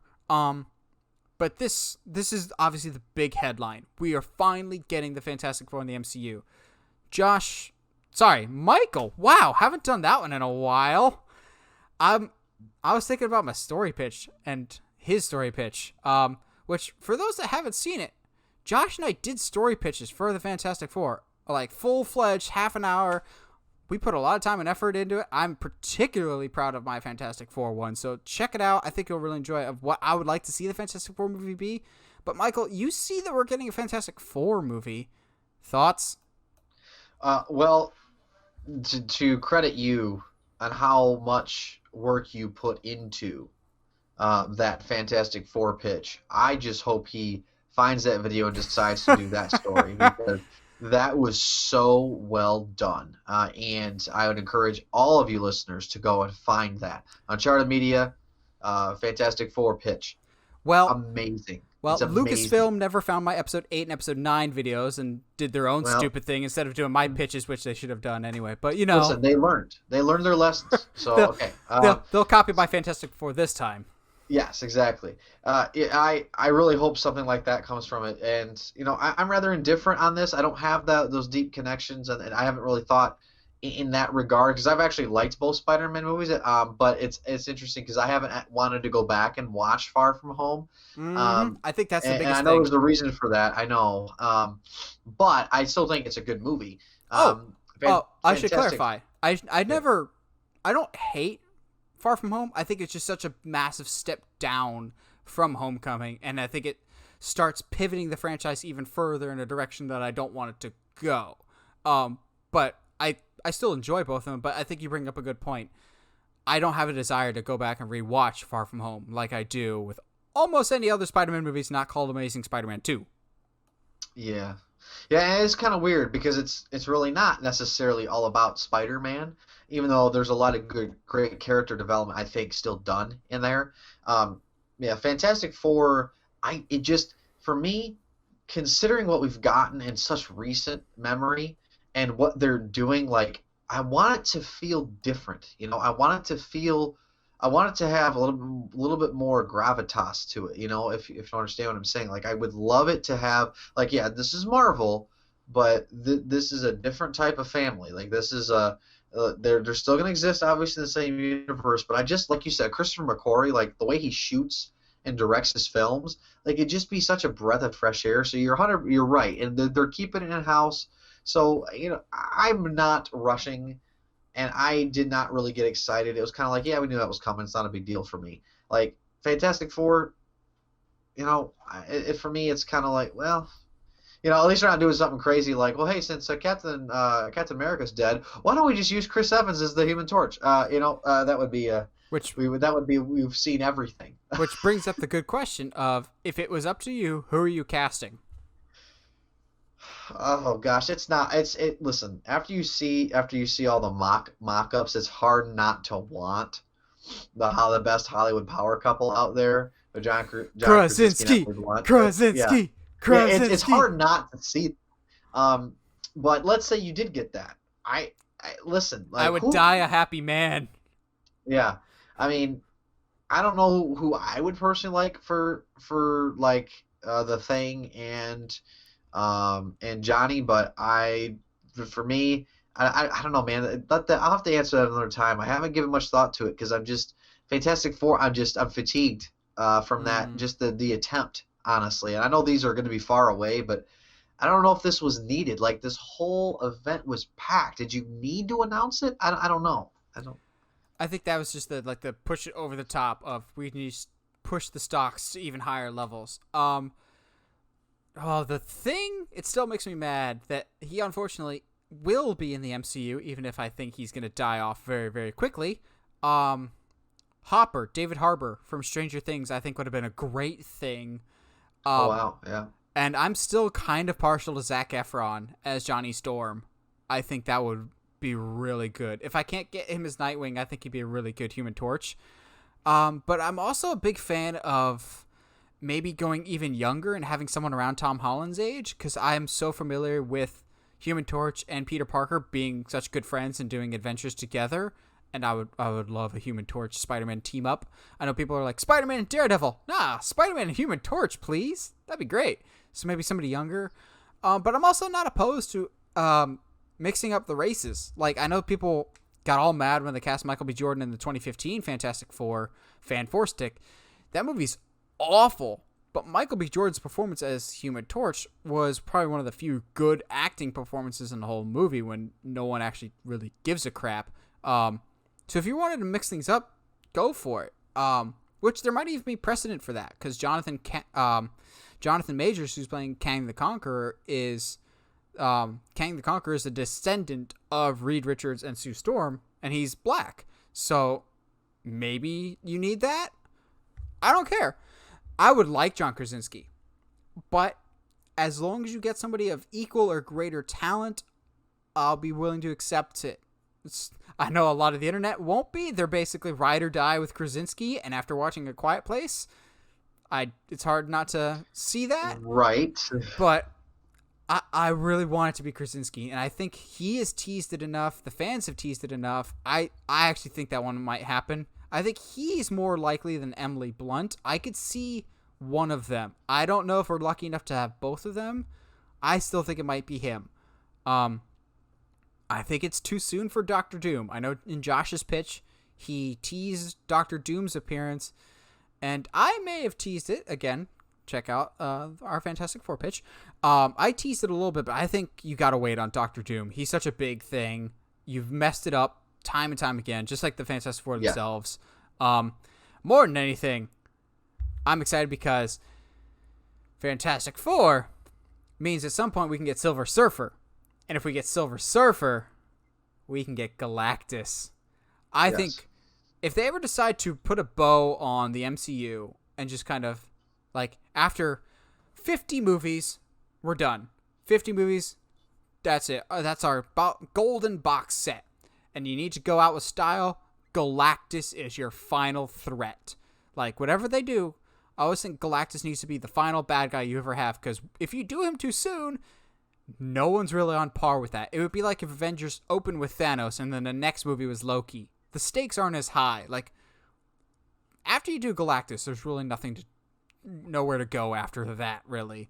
Like Annihilus, not quite to the level of Galactus. I've wanted a good Galactus for a while, and I'm excited for Fantastic Four, but I'm excited for what they potentially bring to the universe. Maybe Namor the Submariner, Silver Surfer, Galactus. There's Mole Man. My pitch: bring in Mole Man. Just trust me, guys. It could be fun.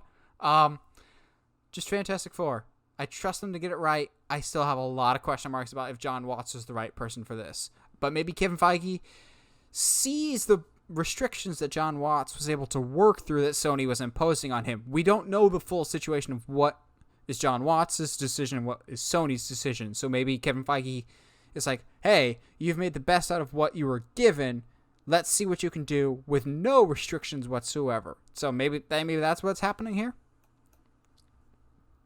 Yeah, the Fantastic Four, like the possibilities again, what they bring to the table if you kind of play the long game, very easily could introduce Galactus, and maybe by that time the audience will be ready for another universe scale like team up. Hey, let's get all the band back together again type of Avengers movie, because you're right. Like Endgame, we need some cooling off periods and to tell a more intimate story with Fantastic Four and not like their big go-to villains. Like you said, like your pitch around Mole Man, like it just makes it's brilliant. It's brilliant from top to bottom, Nathan. I gotta give you credit for it, man. Thank you, sir. Like it's your best video you've ever done. Oh, thank you, sir. Well, also yeah. to set me up sometime in 2021, if you think my Fantastic Four one is good, I have a fully fleshed out, already typed out, that I have had since before COVID hit, actually. Nightwing story pitch. So if you like my Fantastic Four one, I don't actually emotionally care about Fantastic Four as much as a lot of other characters. Nightwing is my all-time favorite character. If you want that story pitch to happen, it'll happen sometime in the next year. Just keep bugging me, keep wanting to see it happen, and it'll come out sometime next year, because I'm just waiting for that one, because that will probably be my biggest and best video I've ever done, because of how much time I've already put into it and how excited I've told the story already to Heather of what my Nightwing story would be. And she's like, yes, because what's gonna happen? No one's doing a Nightwing movie anytime soon. But I'm really proud of how it turned out. So be on the lookout for that sometime next year, because I liked our Fantastic Four videos. They just took forever to make, so I don't do them often. At some point, I want to do a Man of Steel 2 story pitch, like the Fantastic Four one, but the Nightwing one, that'll come out sometime next year. That's gonna be a biggie. As a whole, what'd you think of this event, Michael? It's a success, 100%. For me, I just getting the highlights, like the fact that you're getting a Rogue Squadron movie, awesome. The Secret Invasion. By the way, the Secret Invasion, I love the actual like font. It looks like a 1980s like video game. I absolutely love it. Like it's kind of like a little bit of a callback there. I really appreciate that. And then the Alien announcement would just blew me away. Like I knew all the rest of this was coming. Like and up to a point, right? We knew we were getting some Star Wars news, so there was no expectation for Disney to throw any weight behind Alien. I thought they were gonna wait, a couple more years at least because of how bad Alien Covenant was. But either way, top to bottom, printing money. Again, they show you that they're investing in a lot of diversity. That's the other cool thing too, is that what gets lost is that they're premiering shows and giving storytellers an ability to tell their own stories across the world, and I think that's really cool. It's actually bringing the story place into the 21st century. And the rest of us in other marketplaces have, we've already been living in this diverse world, but now that we're getting sourced content from those creators in those in those particular areas of the world, so it's not like some person trying to write as that another person. I think it's very exciting. Disney owned that, and once again, if you're a shareholder, you're really really happy, and they're just showing you what a massive, powerhouse that is Disney. What they can do when they still believe in this mission is to put out, quality content, and they obviously they're going to miss on some things and hit on others, but for what we came and what we wanted to see, they came and they conquered. And what more could you really ask for? I mean, the only thing that's bad is that some of this content's 3 years away. That's the only issue I see. Yeah, I thought this event was spectacular. If only this like dominance and wanting to please the fans extended to the theme parks, but that's a talk for another podcast. Um, so what do you guys think of this investors meeting? What big news or headlines that came out of this event really grabbed your attention, or some projects that you're either really looking forward to or really against? Let us know in the comments below. We always like hearing from you guys. And as always, if you like what you hear and you want to hear more, subscribe to us on whatever audio platform you're listening to us on, whether it's iTunes, Spotify, Google Podcasts, or YouTube. And if you haven't already, subscribe to us on YouTube at Uncharted Media. It's where you can find all the podcast episodes, but also the rest of our pitch videos, like the Fantastic Four, how I would have done Star Wars Episode 8 and Episode 9, all kinds of different stuff. So be sure you're subscribed there too. And as always, stay sharp, movie guys and gals.